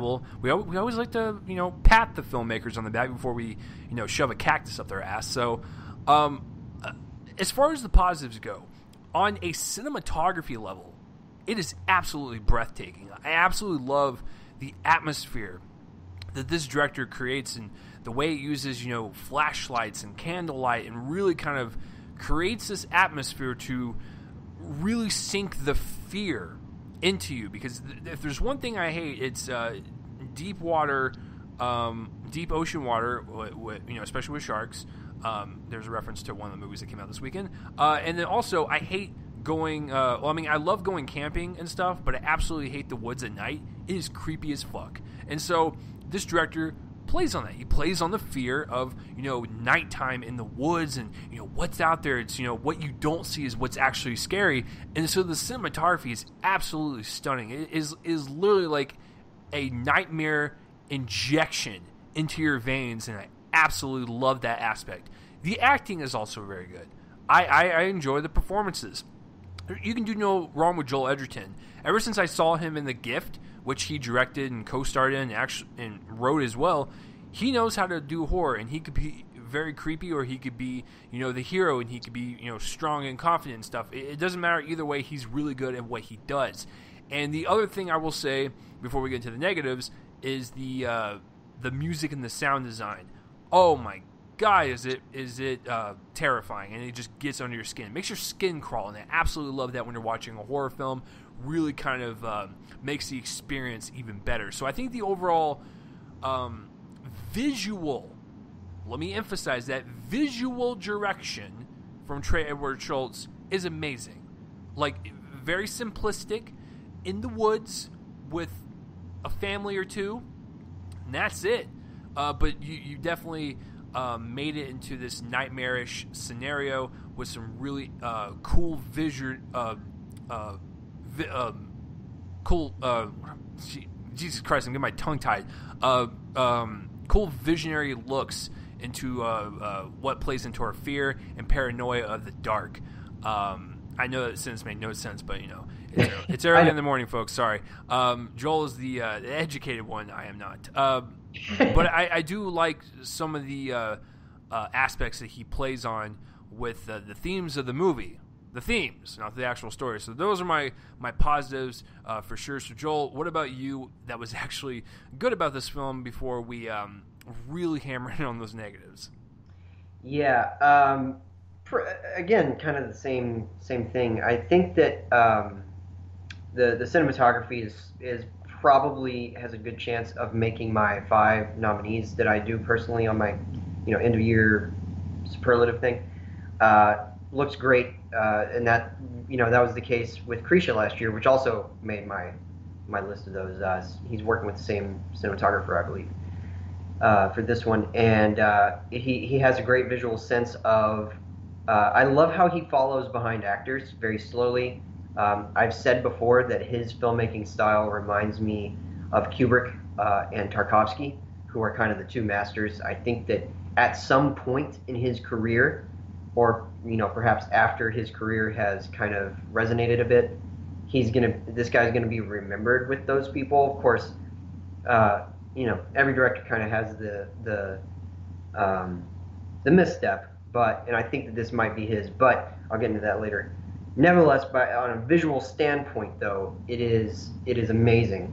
The way he captures fire, for instance, is beautiful. Clearly sees it as something that he can make into a work of art in his shot compositions. I don't think I've seen anybody capture fire as beautifully as he does since like the Coen brothers. They use it a lot. Or with Roger Deakins movies, I should say, not just the Coen brothers, but movies shot by Roger Deakins use fire a lot, and that I was sort of reminded of that here. I thought that it was pretty well edited in terms of the pace is very deliberate. It's and of course deliberate means deliberate.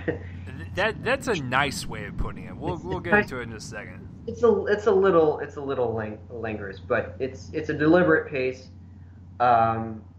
And I thought that was handled nicely. That's the kind of pace that this movie needs. And again, like you said, the performances were all great. I loved Joel Edgerton in this movie. I think that he is pretty startlingly good, actually, even for himself. Might be my favorite performance of his. I have to think back of it. But he was great. I thought that Kelvin Harrison Jr. was great as basically the lead. This movie doesn't have a clear lead, but I think that by the end it makes the decision that the kid is the lead. With Joel Edgerton being a very, very soft supporting role. It's very borderline, but the kid was very good too. I thought that it's largely a reactive role, but he reacted well. I thought that Riley Keough was very good. There's a moment of desperation at the end. You know what I'm talking about. That I thought she performed well. So the performances are really solid. And I thought that the sense of mystery as it was building was very well handled. Whether or not that translates to the payoff, we'll get to that, or the lack of payoff. But as in terms of building intrigue, I think that Schultz does that very well. He did that well with Krisha for different ends, but he does that here, and I think that part of that is that he seems to kind of understand where he's going. Maybe he doesn't quite let us in on that, but I think that he's able to handle the build up well to the end, and a little flat, but nevertheless, I think he handles it well. Those are my positives. There's some stuff that's coming up though. Yeah, no, I mean, with the positives, I mean, you nailed it on the head. Is like when he builds up that suspense and that mystery, you're along with the ride, and you're becoming paranoid just like the main characters, because you don't know what's going on. You don't know what's out there, so you're just kind of reactionary to everything. And so you kind of feel like that when you're watching it. And that slow burn is effective for about half of the movie. Let's jump into the negatives. That is another negative. The slow burn. It does linger quite a bit. It does stretch out its time length way too long, and it just... Because you're like, when you're sitting there being invested into this film, you're like, okay, this payoff is going to be really fucking good, right? There's your issue. The mystery of the film is just a mystery. It's never beyond that. And people are going to look at this the wrong way, and they're going to be like, well, you like some movies out there that don't, answer a lot of questions and really have this kind of ambiguity about it. That's true, but for this film, you needed that little extra oomph. For some weird reason, the mystery of it does not, justify in making this very obscure movie that really leads to nowhere. The ending is so uneventful, and the climax is so flaccid. Like you'd be damn sure that there was a boner throughout this entire movie, and then, oh, I'm actually not gonna, have sex, and then it just whittles down to this wet noodle. Like, that's exactly how the film felt. And, when the end of the movie happens and just kind of goes to the credits, you're like, well, I kind of wanted a little bit more. Like, you're setting up this, like, very epic, post-apocalyptic, paranoia, virus-filled universe, and you're just going to end it like that. No, not fam. I want a little bit more. And so, I actually would have been okay. I know I bitch about the slow burn kind of aspect about it, but I would have actually been okay if that movie was like 20 or 30 minutes longer.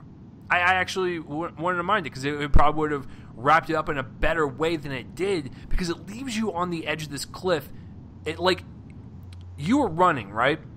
You slip, and you're hanging on the edge of the cliff, and you're like, oh shit, what's going to happen? And nothing happens. You're there. And it's like, okay, well, that's very uneventful. Like, that's what it felt like. And so, on a technical level and on a visual level, it is absolutely breathtaking and really kind of creates this nightmare situation.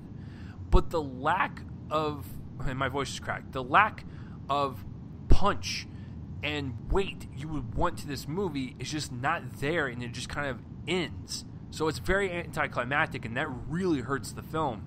Because you can have a shit beginning and end very strongly. You can be like, okay, I can kind of forgive it. It didn't really find its footing, but then it really kind of ended strongly. Then you have the opposite, where it's like, okay, it starts out very well. I'm very intrigued. It starts out with a literal death, and you're like, okay, well, I'm definitely hooked. And it just kind of trudges along. It kind of gets interesting, and then, it just ends. Like, it's kind of disappointing a little bit. So, those are my major issues with the film, is that I think Trey Edward Schultz knows what he's doing. He's not a dumb guy by any stretch of the imagination. So he knew that he was going to do this. He knew that this was going to piss people off.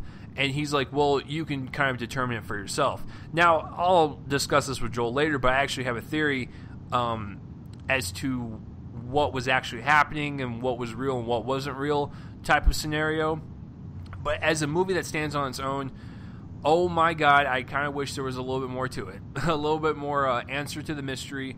I love obscurity, but this was just too obscure for my liking. So that's where it really kind of falters, is the story and its ending, for sure. So, Joel, I'm assuming, since we've been talking about this pretty much in sync for the most part, I'm assuming these are the biggest issues with you. Yeah, I mean, I still can't really predict your grade from these comments, but nevertheless, yeah, we're pretty in tandem on this. I think that a movie I love is The Village from M. Night Shyamalan. Yeah, I like it too.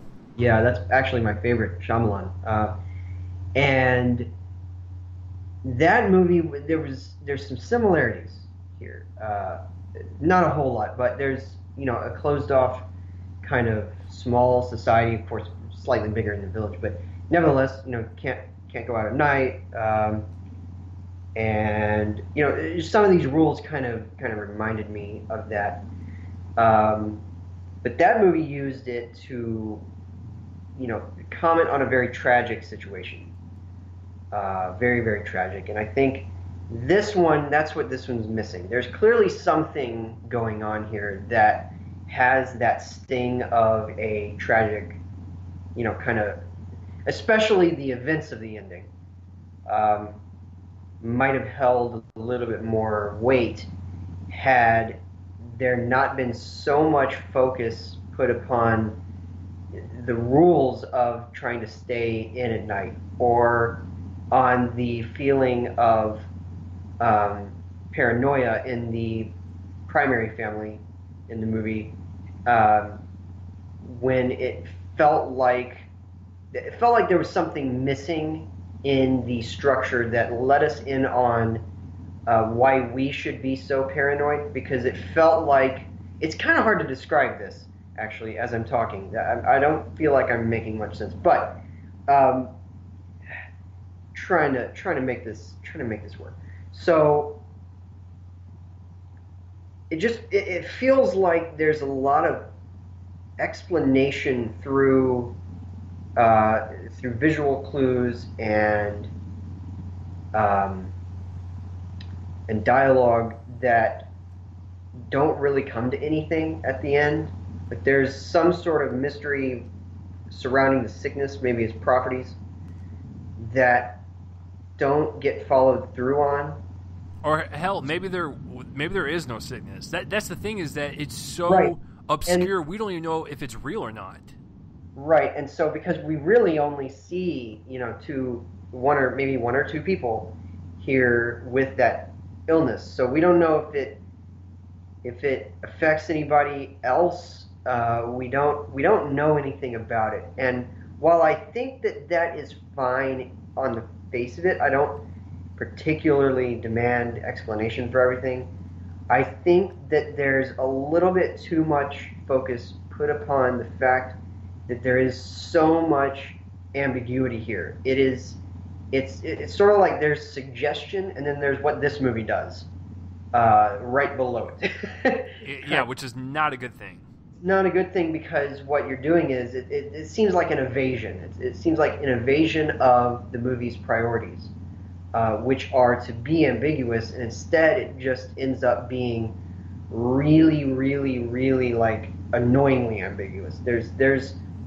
I kept kind of, it's sort of, so Roger Ebert had this thing where he described a movie, and I twisted it to be in the other direction because it made more sense to me this way, but he sort of had this thing where commonly if a movie got like 2.5 stars from him, or some movies, he would kind of describe it as he was reaching out toward the movie and then grabbed air.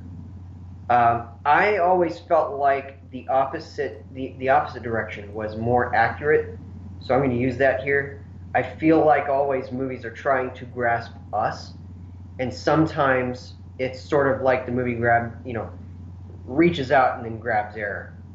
And that's what I feel like this movie does. It's trying to engage us in sort of a semi-philosophical way, in that this is clearly supposed to be a study of survivalism, and paranoia in this very tight enclosed space. Most of the movie takes place in the house, except for the stretches outside, and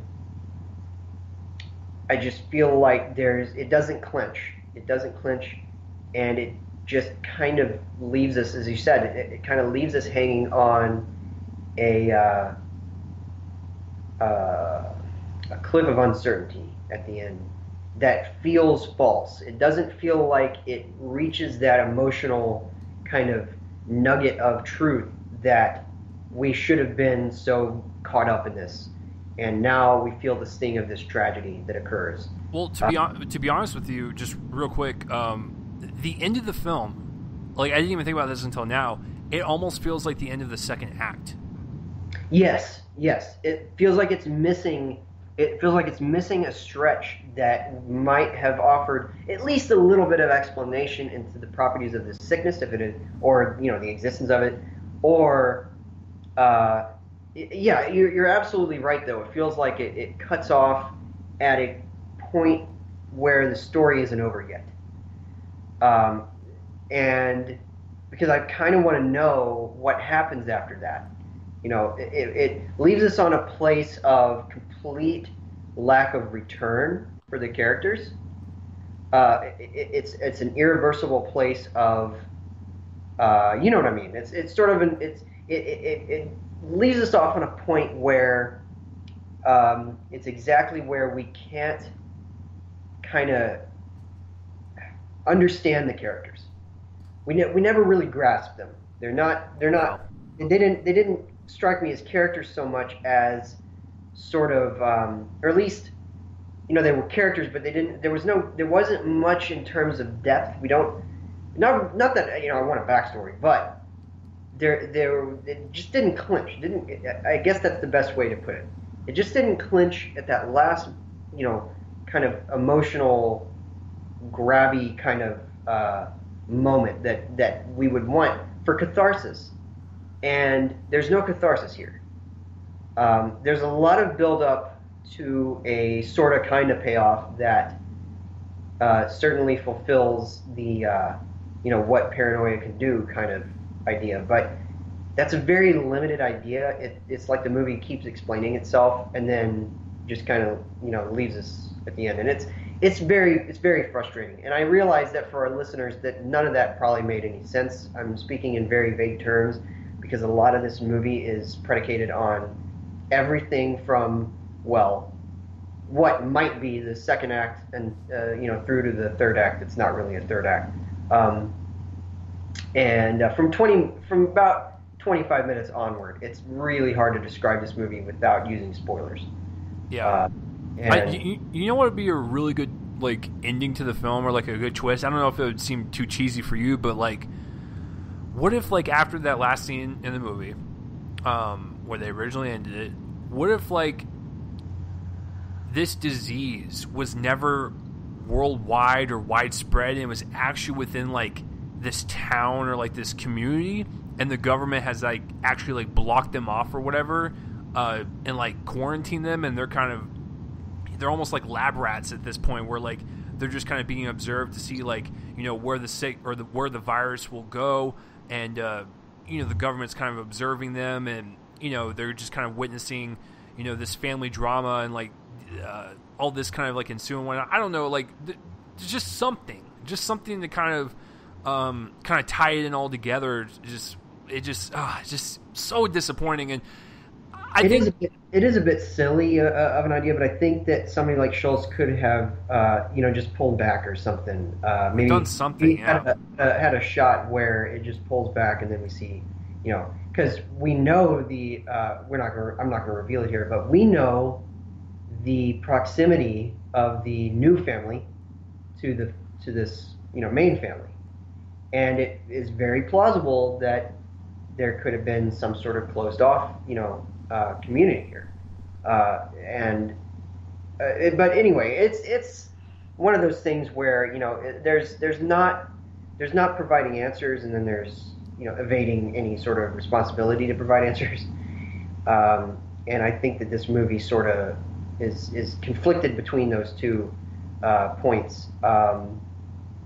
So yeah, it's more and more frustrating as I think about it. Yeah, it's one of those things where like the more you talk about it, it just I know what he was trying to do. Like he wanted this to happen. He wanted people to create their own theories about it and like what actually went on, rather than making a cohesive movie, and that's really frustrating. So this is one of the toughest movies I've had to grade this year, because on a technical level, on a filmmaking level, it is absolutely outstanding, but the story just falters so much.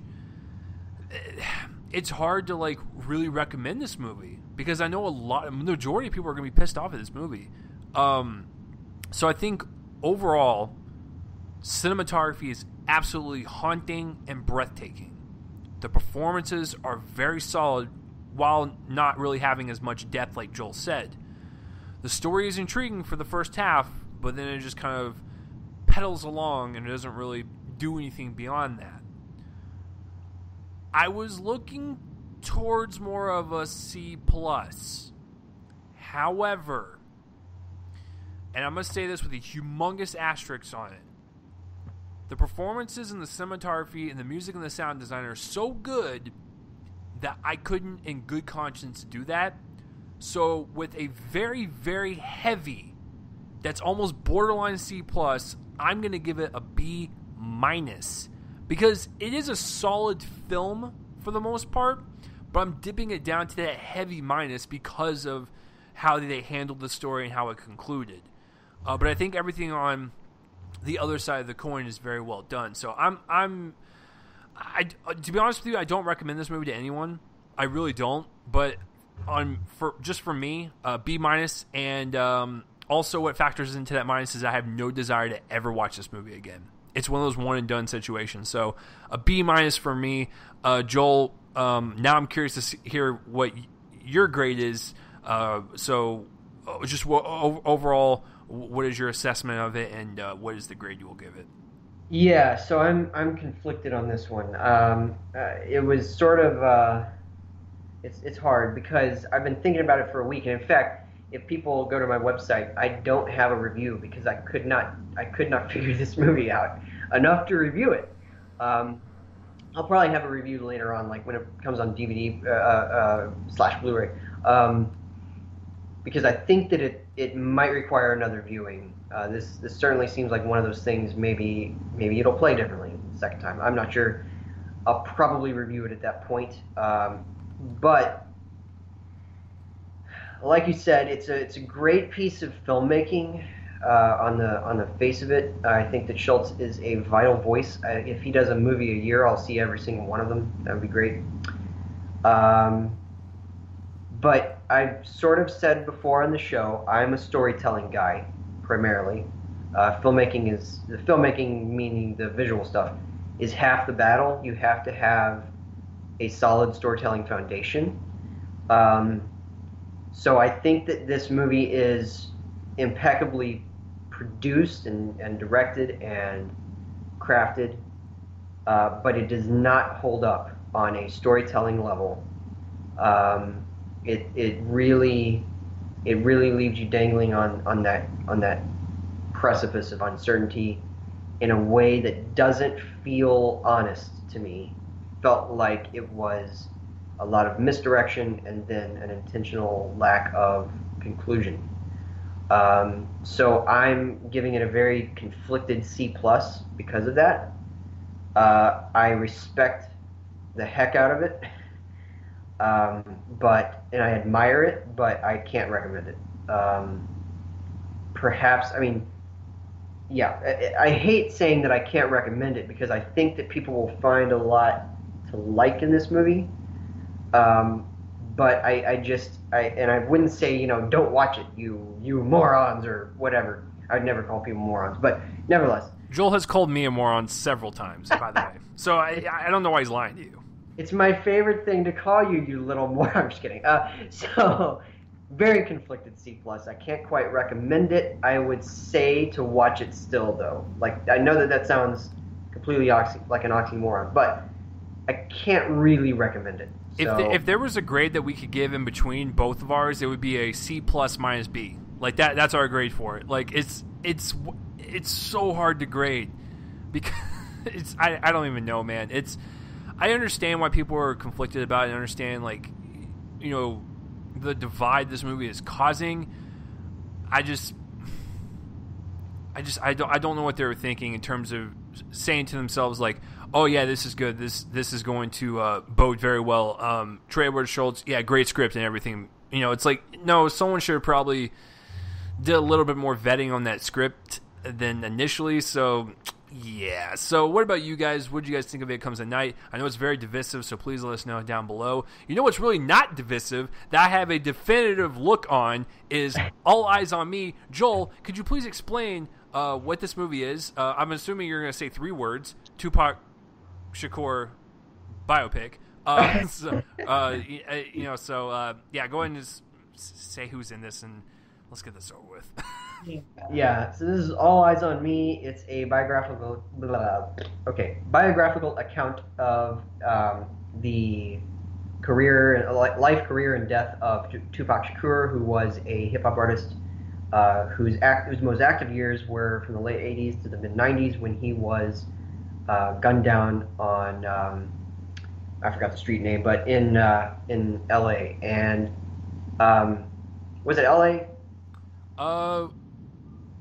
Pretty sure it was LA. It looked like Vegas. Vegas, that's right. He was in Vegas. That's right. I forgot. I knew it was either LA or Vegas. So, yeah, this is the very, very basically biographical account of his life. It really papers over a lot of events. Nevertheless, that's the gist of this movie. It stars Demetrius Shipp Jr., who is basically a clone of Tupac Shakur. Oh, he is. He pretty much is. I'm pretty sure that we're going to find out that they just sanctioned his DNA to be cloned.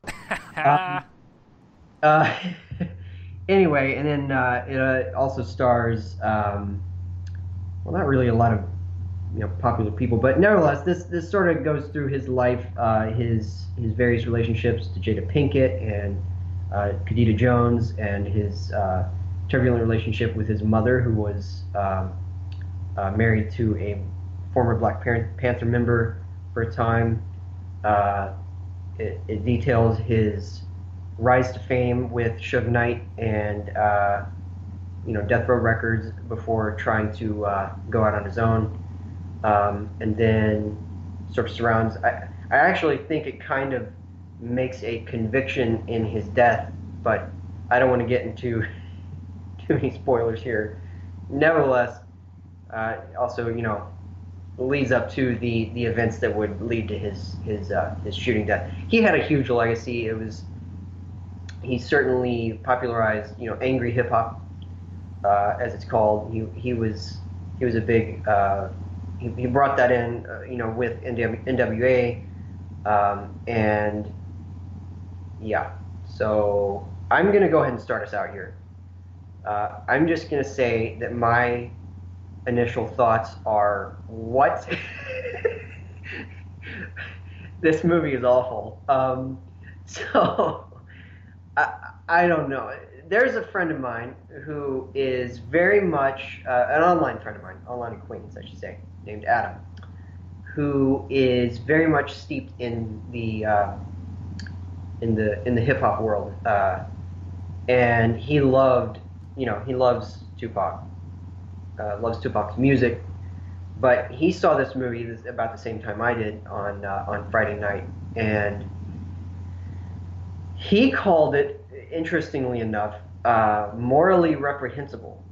And I had to think about this for a bit, because I went home and wrote my review, but I thought about that claim on the way home, because you don't think of a biographical account so much being sort of this inherent idea of morally reprehensible, but he's kind of right, and I'm going to get into that in a bit. First off, The few positives, maybe two. They were both actors, actually, because I don't think any of this movie, in terms of the aesthetic, is very good at all. But two actors, I think, work. I think that Demetrius Shipp Jr. is fine as Tupac. I don't think that I think he does as well as he can, to the extent that the screenplay will let him. That is not very far, unfortunately. And I thought that Denai Guerrera was very good as his mother in the early parts of the movie. She has a role that is very basic to the biographical structure. We have to, learn about his mother, of course. We have to learn about what drives her, very much her husband's philosophies. But I thought that she performed that role as well as she could, given, again, this very constrained screenplay. So those are basically my positives. Chase, what are yours? Because I'm wondering.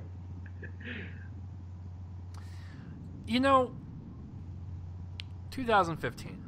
It's August, and I like the trailers to Straight Outta Compton. I wanted to check it out. I love the NWA. Absolutely love the movie. I love biopics in general, and I love the hip-hop scene from the 90s and the 80s. Absolutely love it. Saw this movie on Friday night. It is one of the worst movies of the year. And when I was going in, I didn't read any reviews. I just saw the Rotten Tomatoes score, 17%. I was like, ooh, damn, that's a little salty. Like, it can't be that bad, right? Within the first 5 minutes, you know that this movie's terrible. It is one of the most jumbled pieces of shit I've seen all year, and the editing and directing are absolutely horrid. But once we'll get to there. But the positives, I'm with Joel. Demetrius Shipp Jr. is fine. He's serviceable in the role. Yes, he looks like him, but you also have to carry that kind of weight of the performance as well, and he was fine. He was serviceable. And the mother was really good in the beginning as well. And even the very jumbled up scenes that she was in that make no sense cohesively with the story, she is very good in, but that does not justify the movie. Let's get into the negatives. Where to fucking begin? Let's just say this. I don't mind movies that jump back and forth between time frames. I really don't. If you can do it in a stylish way and edit it in such a way to where it's not noticeable, and also with a caveat that you're into the movie to begin with, then I don't care. But when you start out your movie with Tupac in jail, he's being interviewed, and it just keeps jumping back and forth from the cradle to the grave type of story, it doesn't have any cohesion whatsoever. It is all over the place. The direction and the editing are so sloppy. I was actually baffled that this made it into theaters. It was a glorified TV movie at best. Like Joel said, there was no visual aesthetic. It was so bland and boring on a cinematography level. The direction, like I said, was so horrid because they would jump back between different time frames that had no flow to it whatsoever, which is a very great description for this movie since it's about rap. Rap is supposed to have great flow. It's supposed to have a good beat. This had terrible flow. It was literally almost as if you see a college student go on open mic night and completely bomb. That's exactly what this movie was like. They would literally have a scene of a specific time frame for 5 minutes and jump to another scene. Like, Tupac Shakur grew up so goddamn fast in this movie. Like, it was 20 minutes in, he was already like an adult. And they started out with him literally in a womb. And it's like, there's no time to get associated with this character. There's no time to get invested. You were literally thrown into this so fast. It was like, I didn't have time to fucking finish my popcorn. I was like, what are we doing, folks? Like, yes, Tupac Shakur is a big name, but that doesn't justify the fact that you can just throw him in there fast and random in these, small situations and, just have us like it. No, you have to make us invested into why we even care about him in the first place. And even even at a certain point when he's an adult and the film kind of slows down a bit, that's where it faults again. Because the movie's 2 hours and 20 minutes. It's a long fucking movie. Like, this movie felt like it was 5 years. And I was like, holy shit, can we please move on, folks? Like, can we get to something interesting? And even these, like, small vignettes.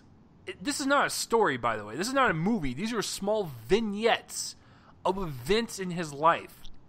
And in these small vignettes, some of them might have been compelling with, like, some of the dialogue that was being, said by these characters and, the times that they were trying to portray. But even that felt ham-fisted. It felt like they were beating you over the head with these messages going, yeah, cops are bad and all this, rap was good back in the day. You should fucking like this movie. It's like, no, you have to earn that. You can't just fucking hand it on a platter and expect us to like it. All the other actors besides the two that Joel mentioned were mediocre at best. I like the person that played Suge Knight in Straight Outta Compton versus this one. The guy that played Biggie, you couldn't even fucking hear him in this movie. You had to have some subtitles on him. Like, I realized that Biggie was a soft-spoken dude in real life, but you got to have a little bit more volume in your voice than that. It's just, it's so sloppy and so fast and cut together. There's even one scene, I don't even care if I spoil this, because this is literally a cradle to the grave story. There's really nothing surprising in this, by the way. And when it gets to the death at the end of his movie, the movie just ends. And it's just like, Tupac had a great life. Bye. I was like, okay, what the fuck? Like, it just, like, there's one scene, Joel knows which one I'm talking about. Literally, he comes home to his apartment in California. He sees his mother trying to buy crack. He's like, Ma, you been smoking some crack? And he's like, don't be doing that. Next scene, she's already in rehab. What? When did she get addicted? I had no investment in this whatsoever. It was so fucking sloppily put together. How did this make it into the theaters? And people in my audience were enjoying it. Like, the only time I ever got excited in the movie is when he was singing his songs.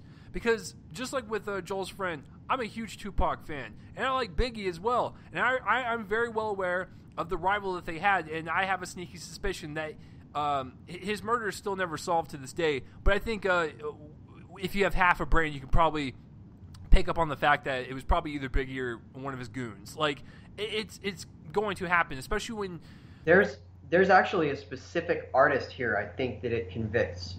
If you think about it for a few seconds, yeah, I mean, pretty sure. Yeah, like we know who probably did it, and that's the other thing. Like, all these characters are coming in and out of his life, and we don't give a fuck about them because they're just kind of they go in and out just as fast as the editing does. Like, it's so sloppy as fuck.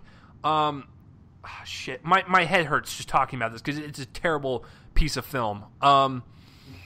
What else? There's a relationship in the movie that happens really fast.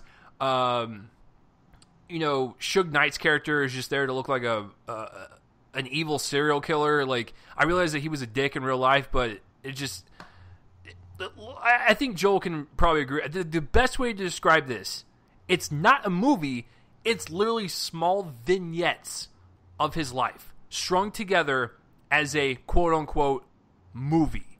Yeah. So it's literally a cradle to the grave story in 2 hours and 20 minutes by showcasing scenes that happened for 5 minutes, moving on, and okay, like that was the best example I can give of this movie. Is that I am not, this is not hyperbole. Joel knows exactly what I'm talking about. The scene is literally him going, Ma, you smoke crack. Yeah, son, I've been doing that. He's like, let's get you back in the house. And the scene will literally cut to somewhere else. And then after that, that scene will end, and then she's already in rehab. It's almost like this was a film of deleted scenes. Yes. And we did not see the meat of the movie. Like, it's so fucking frustrating. Because I wanted to see a really good Tupac movie. I want to see this environment of hip-hop back in the 90s. I absolutely love that era. Joel and I were, we were little kids at that point, so we didn't get a full grasp of it. But when you get older and you start looking back on how powerful this music was, there's a scene in the movie. Once again, I don't give a shit about spoiling because it's a biopic. I mean, what do you not know? There's a scene where he's talking with his mom. and the vice president's on TV, and he's calling out for this music to be reprehensible, to be violent, and it really kind of puts in that hateful rhetoric that this music produced. That is what's fascinating about this era of music, and you don't really incorporate that. It's just like I said, vignettes, deleted scenes. That's all it is. Joel, I'm done. Like, I don't even give a shit. This movie is a straight up D-, and the only reason it's not an F is because Demetrius Shipp Jr., God bless his soul, he really put in an effort, and I will give him that. He has the personality and the essence and the charm of Tupac, while also having this kind of like hard edge to him that people perceive him as. So you see both sides. So in order for this movie not to get an F, the main character had to save it a little bit, and Demetrius Shipp Jr. did that. It's not a great performance by any means. It's not even a good performance. It's a serviceable performance, but he does capture the kind of personality and the character of Tupac from real life, not the movie. Joel, I am fucking done. This movie pissed me off to a point where I think I might have a brain aneurysm going right now. I also might have a stroke on live, internet podcast. So, Joel, can you spin this in a way to where, like, how could this movie been saved? Like, how could you save this fucking movie? Like, it was such a train wreck. Yeah, so this is basically directionless twaddle. Yeah. You're right. I mean, it's one of the sloppiest movies of the year. It might actually, honestly, be, well, with the exception of perhaps Resident Evil, this might be the sloppiest editing of the year. Oh, for sure. I mean, it's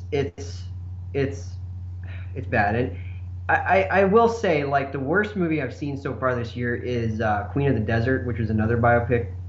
At least this one is like telling about actual events of his life, not very insightful about them. So I would give it an edge over that movie. That movie, I had to look up information on Wikipedia because the movie did not tell me it. But nevertheless, this movie at least has that advantage. No, it's awful. It is. So to get into the note of moral reprehensibility for a second, I want to say a biographical picture's job is perhaps not quite to celebrate the person's life so much as to offer enough insight that they come across as sympathetic. Like, even if they're flawed, even if they're maybe not slightly likable, whatever, you make them at least sympathetic. And it's a combination of the actor playing them, and I think that there is, a bit of an advantage here. I think that as you said, a serviceable actor is playing Tupac. At least they got that right. But the other part is the writing, and they do not make him out to look good in this movie. No. So we all know he was embroiled in some pretty, morally gray stuff. Not morally gray. Pretty bad stuff. No, he's a very flawed human being, and I'm very well aware of that. I'm not saying that, like, this is a perfect dude by any means, but when you portray him as that and you have no counterbalance, it just makes you kind of hate not only the movie, but hate him as well. Yeah, I mean, he was involved in the shooting of a couple of racist cops. He was involved in, there's a rape charge, may or may not have been, there's a lot of gray in that rape charge, but... But Joel, don't even bring that up, because that was only 10 minutes of the movie. They made it such a big deal, and they moved on to another event. And they painted the possible rape victim out to be a villain, but that's a whole other conversation. Jesus Christ, this movie. Yeah, so nevertheless, they make him look, it's way, way, way too far weighted towards celebrating Tupac Shakur's life.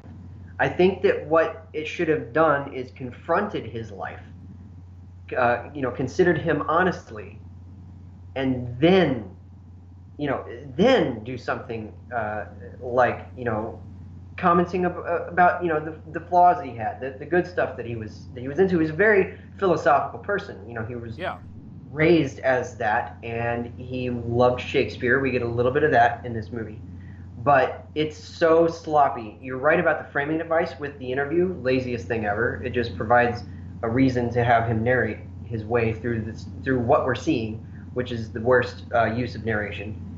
And I mean, it's just so sloppy. And then also, Snoop Dogg shows up in this movie, and I'm basically 99.9% certain that they basically just got Snoop Dogg to voice himself. Oh, they did. They fucking did. That ADR was terrible. I was like, there's no way that this guy sounds like this. Yeah, and also considering Snoop Dogg's position in Tupac's life, hint, hint, that's weird. It's very weird. That's weird that they went to Snoop Dogg. To me, it's very strange, considering what they slightly hypothesize about the guy. And anyway, it's just a bad movie. It rushes. It's weird. It's so long, and it feels like it's 5 years, like you said. I actually tweeted the night that I saw it. I'm pretty convinced this is the longest movie ever made, despite what IMDb says. 139 minutes. It's so long, yet it also feels like it rushes through all of it. I know. It's so weird. Like, it feels long, but as you're watching, you're like, dude, they're rushing through so much shit right now. It feels like an entire, like, one-off season of television squeezed into a movie, and it also rushes through all of it. So, like, we don't get any insight into what the acronym Thug Life means to him. That was a big part of his life. Anybody who knows Tupac knows what that means to him.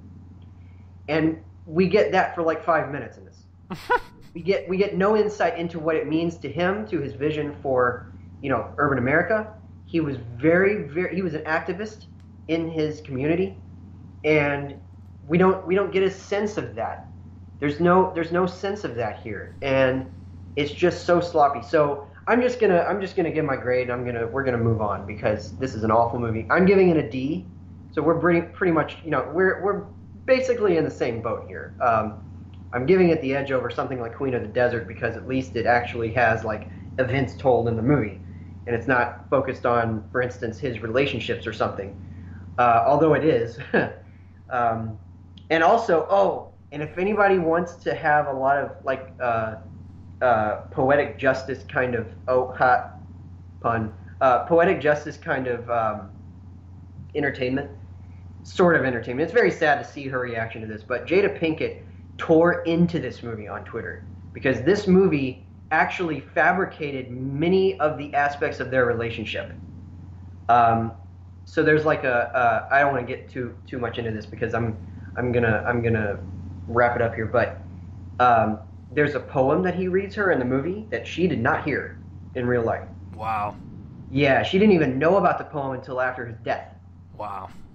Until there was a book that came out and it was published in the book, and then that's when she found out about it. Never. Oh yeah, are we also going to discuss the fact that Jada Pinkett in the movie just kind of goes in and out of the movie? Like, she's in the beginning, she's gone for an hour and a half, comes back in, she's like, "I hate you, Tupac," and walks out. I'm like, where did you come from? Like, okay, so I'm gonna admit something. So there's two major love interests here. He's had like his little women on the side or whatever during parties. I don't even remember the second one because it was literally the last 10 minutes of the movie. Kadada Jones, who's the daughter of Quincy Jones, sister of Rashida Jones of The Office and Parks and Rec. And so he meets Kadada Jones. And because the actresses look similar, the second time Jada Pinkett comes in, I thought it was Kadada Jones. I just thought that she got a haircut, she was coming in and ending it. And then he says Jada, and I was like, wait, that was Jada Pinkett? And anyway, it's just so lazy. And you're right, she literally comes in and then she leaves for an hour and then she comes back and then she's out of the movie again. It's just like it's bizarre. I don't know how someone watched this and went, yeah, we should release this. No wonder it was pushed back. Like, I'm so glad it was pushed back. They should have stayed pushed back. The saddest thing is that the editor is Joel Cox, who is Clint Eastwood's regular. And yeah, I feel like this is an off day for him because I feel like he does solid work with Clint. Joel, this was not an off day. He didn't even come into work. This was edited by someone else. They showed him the final product, and he was like, "Okay, yeah, that works." And then he took his check because he worked as an editor. Oh my But god. yeah, it's bad. Oh, and So also one of the positives, like I said, I like the music. So every time when the music played, I was totally into yeah, it. yeah, they do approach the music basically scores the movie, and that's a solid decision. I think that Yeah.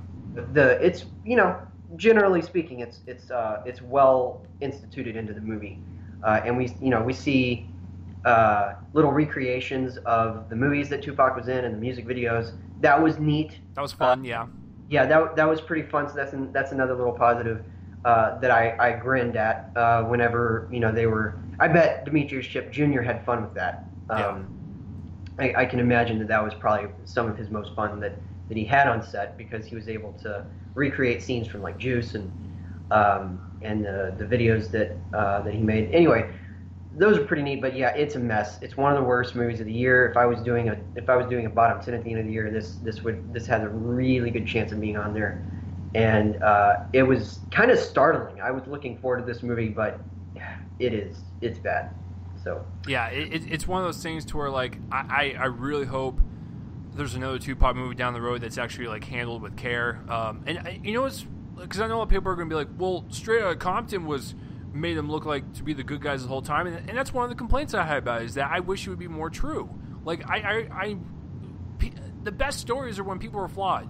Like people need to realize that we don't want to see these glorified heroes all the time. As much as I love Straight Outta Compton, that was my biggest complaint, was that when you have Dr. Dre and Ice Cube produce the movie, of course they're not going to want the bad stuff in there. Like, of course they don't. So, like, I just want someone to make a movie and show the good, the bad, and so we can sympathize, cringe in certain moments. I want to feel everything and not just one side. So, whatever, we're done. I don't want to talk about this piece of shit ever again. So, I feel like we're gonna get a lot of these movies. Unfortunately.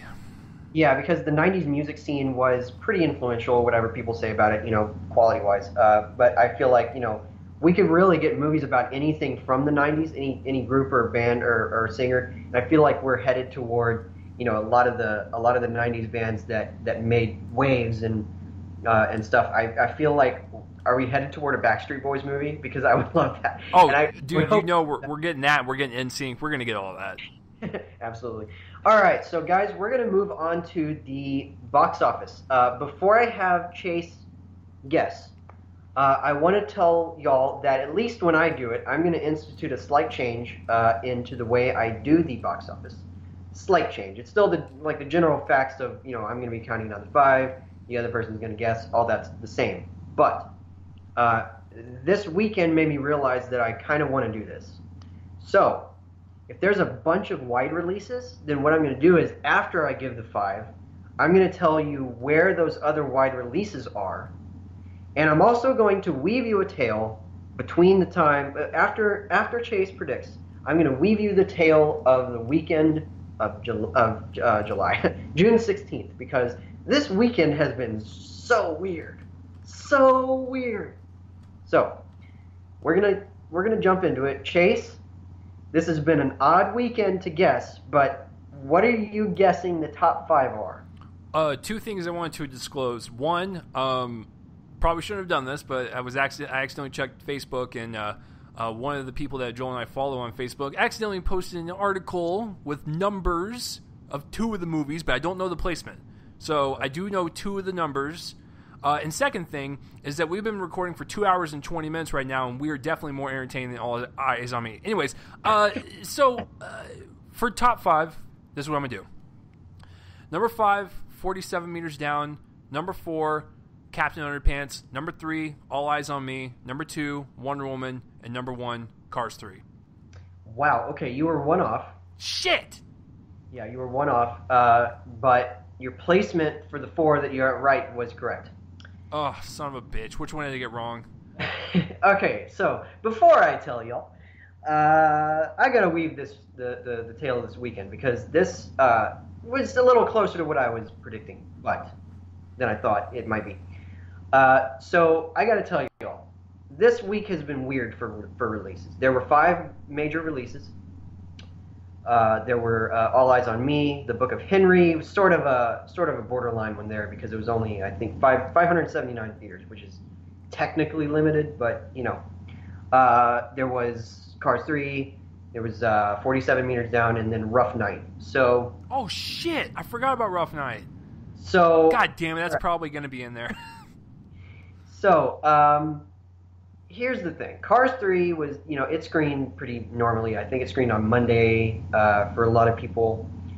And, but, the other 4 releases is where it gets interesting. So, All Eyes on Me was not screened for critics at all. Good. Yeah. It was actually not screened. I think that it was screened for the public, for some public people on Wednesday. So, there were some critics who put up reviews on Thursday, but they went to a public screening because it was not a press screening. They did not screen this movie for press at all. And in fact, the embargo was not lifted until 8 a.m. on Friday, I believe it was. Now, 47 Meters Down and Rough Night and The Book of Henry all screened on Wednesday. Which, by the way, just real quick, I actually really liked 47 Meters Down, and it was way better than All Eyes on Me. Okay. So, yeah. So, this is the problem with screening 3 movies on the same night. The critic has to choose which one to see. And the problem that comes with choosing the one to see, especially if they screen at the same time, is that a lot of people are probably not going to want to go to a Thursday night, double feature of Rough Night and the Book of Henry, especially if perhaps they had already maybe committed to the idea of seeing All Eyes on Me. That gives them 3 movies to see in one night. That is absolute a PR nightmare when it comes to the marketing, the marketing and screening side of it. Never, if you hear about like some whispers of other movies screening on your night, don't do it. Just screen in the afternoon, screen in the morning, whatever you do, just get it out of the way of the other one. Right? And so heading into the weekend, I was like, man, I feel like All Eyes on Me is going to tank because there's been no advertising for this thing. There's basically been theaters showing trailers, and that's basically it. 47 Meters Down, I really felt like people probably weren't going to choose that one. I felt like most critics were going to choose Rough Night to see of those 3. The Book of Henry was lucky to make $1 million, considering it opened in only almost 600 theaters. And anyway, it's just been a really weird weekend. So all of my perception was completely vanished when the Thursday night estimates came in, because the Thursday night estimates had, and this is not true of the weekend estimates, but the Thursday night estimates had All Eyes on Me at number 1.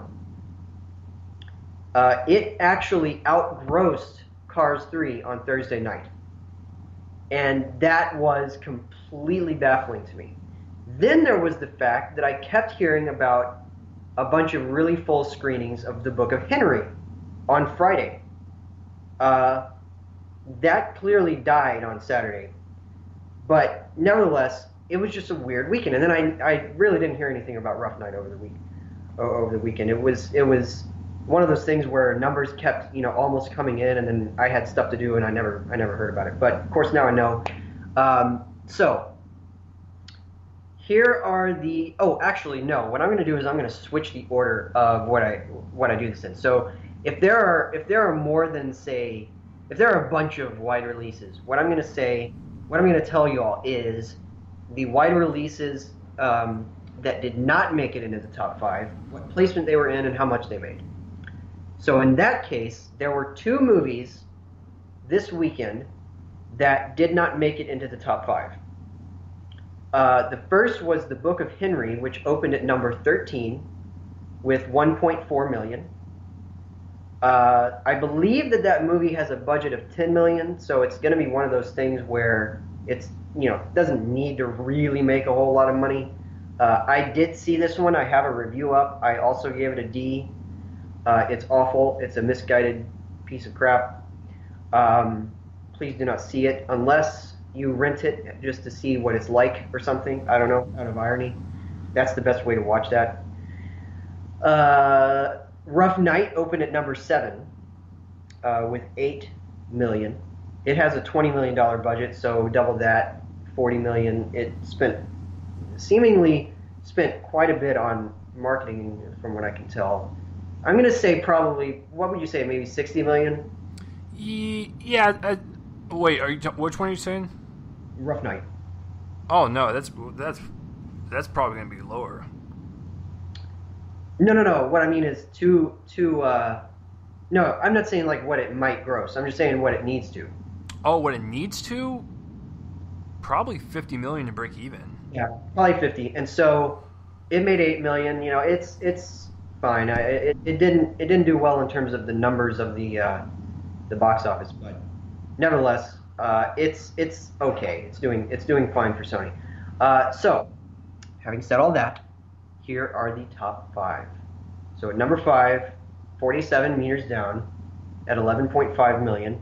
There's not a listed budget. I can't imagine it, took a lot of money to make this, but to be honest with you, it probably cost about $5, and yeah. They probably already made their money back. Yeah, probably so. These things tend to do that. At number 4 is The Mummy, with 13.9 million. I fucking forgot about that fucking movie. Its total is at 56.5 million with a $125 million budget. Yeah, it's not doing well. All right, All Eyes on Me is number 3 with 27 million. From what I hear, it's a $40 million budget. It's not technically listed on Box Office Mojo, but that's what I'm hearing, so it'll probably do fine. Considering it made a lot this weekend, I'm sure that it'll have some carryover next week.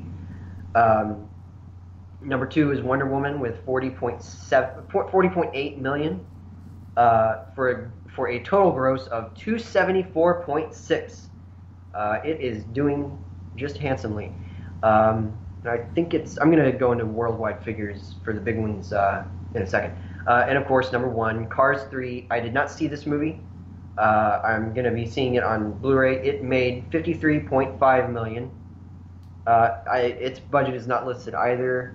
These things usually cost quite a bit, though, so I suspect it'll be fine. But as for like the worldwide grosses, Wonder Woman is at 571.8. That's awesome. Congratulations to it. The Mummy is at 295.6, which means that it's broken even. Broke even $45 million ago. I will also, if we review whatever movies we review on the show, I will also give where it is. So, like, for instance, this week was odd in that we had a wide release from last week that we reviewed this week, and that was It Comes at Night. So I'm going to tell you all where that is in terms of the box office because we reviewed it in interest.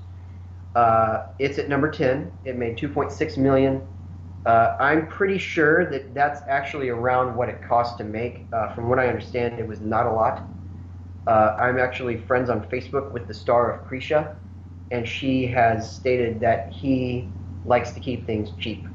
So any sort of cost-effective method to make a movie for as little money as he can, he likes to do that. So I think it's basically already made its budget back, which is good for it, good for him to use that to make more movies. So that's pretty much it, guys. That's the box office. See, nothing else really came out that was huge. On the indie front, other than the Book of Henry. There's that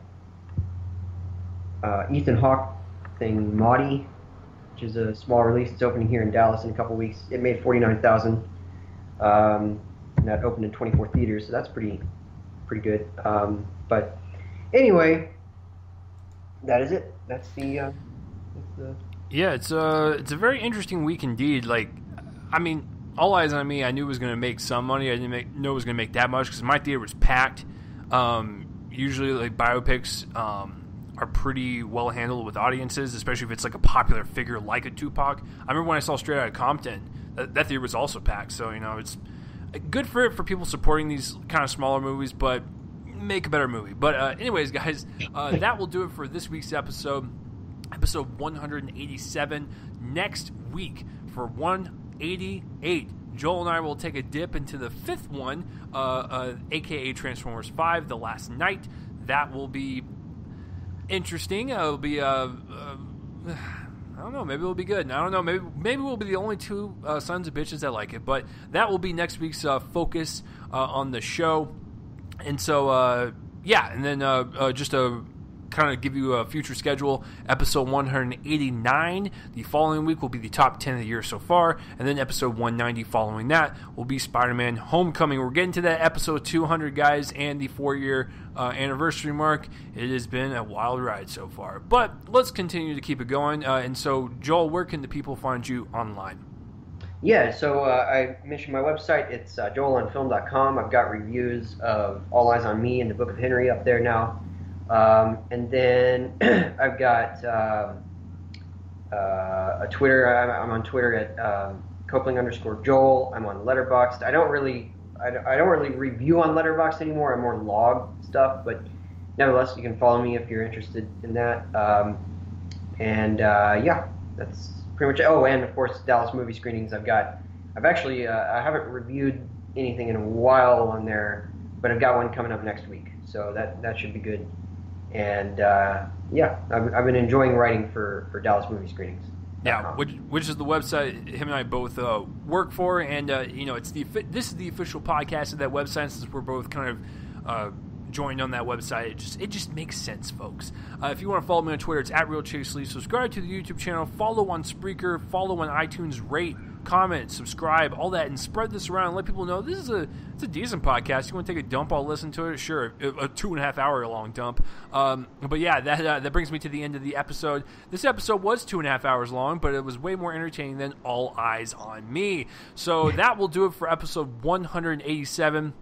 And hey, listen, if you made it through this entire fucking long-ass podcast, which was so much fun to talk about, probably one of my favorite ones in a while, and you are not a movie fan, well, hopefully Joel and I convinced you to be one. The intro and outro music is done by my friends band Fervent Roze. All the links in the description. Check them out, motherfucker. And speaking of them, let's play them out.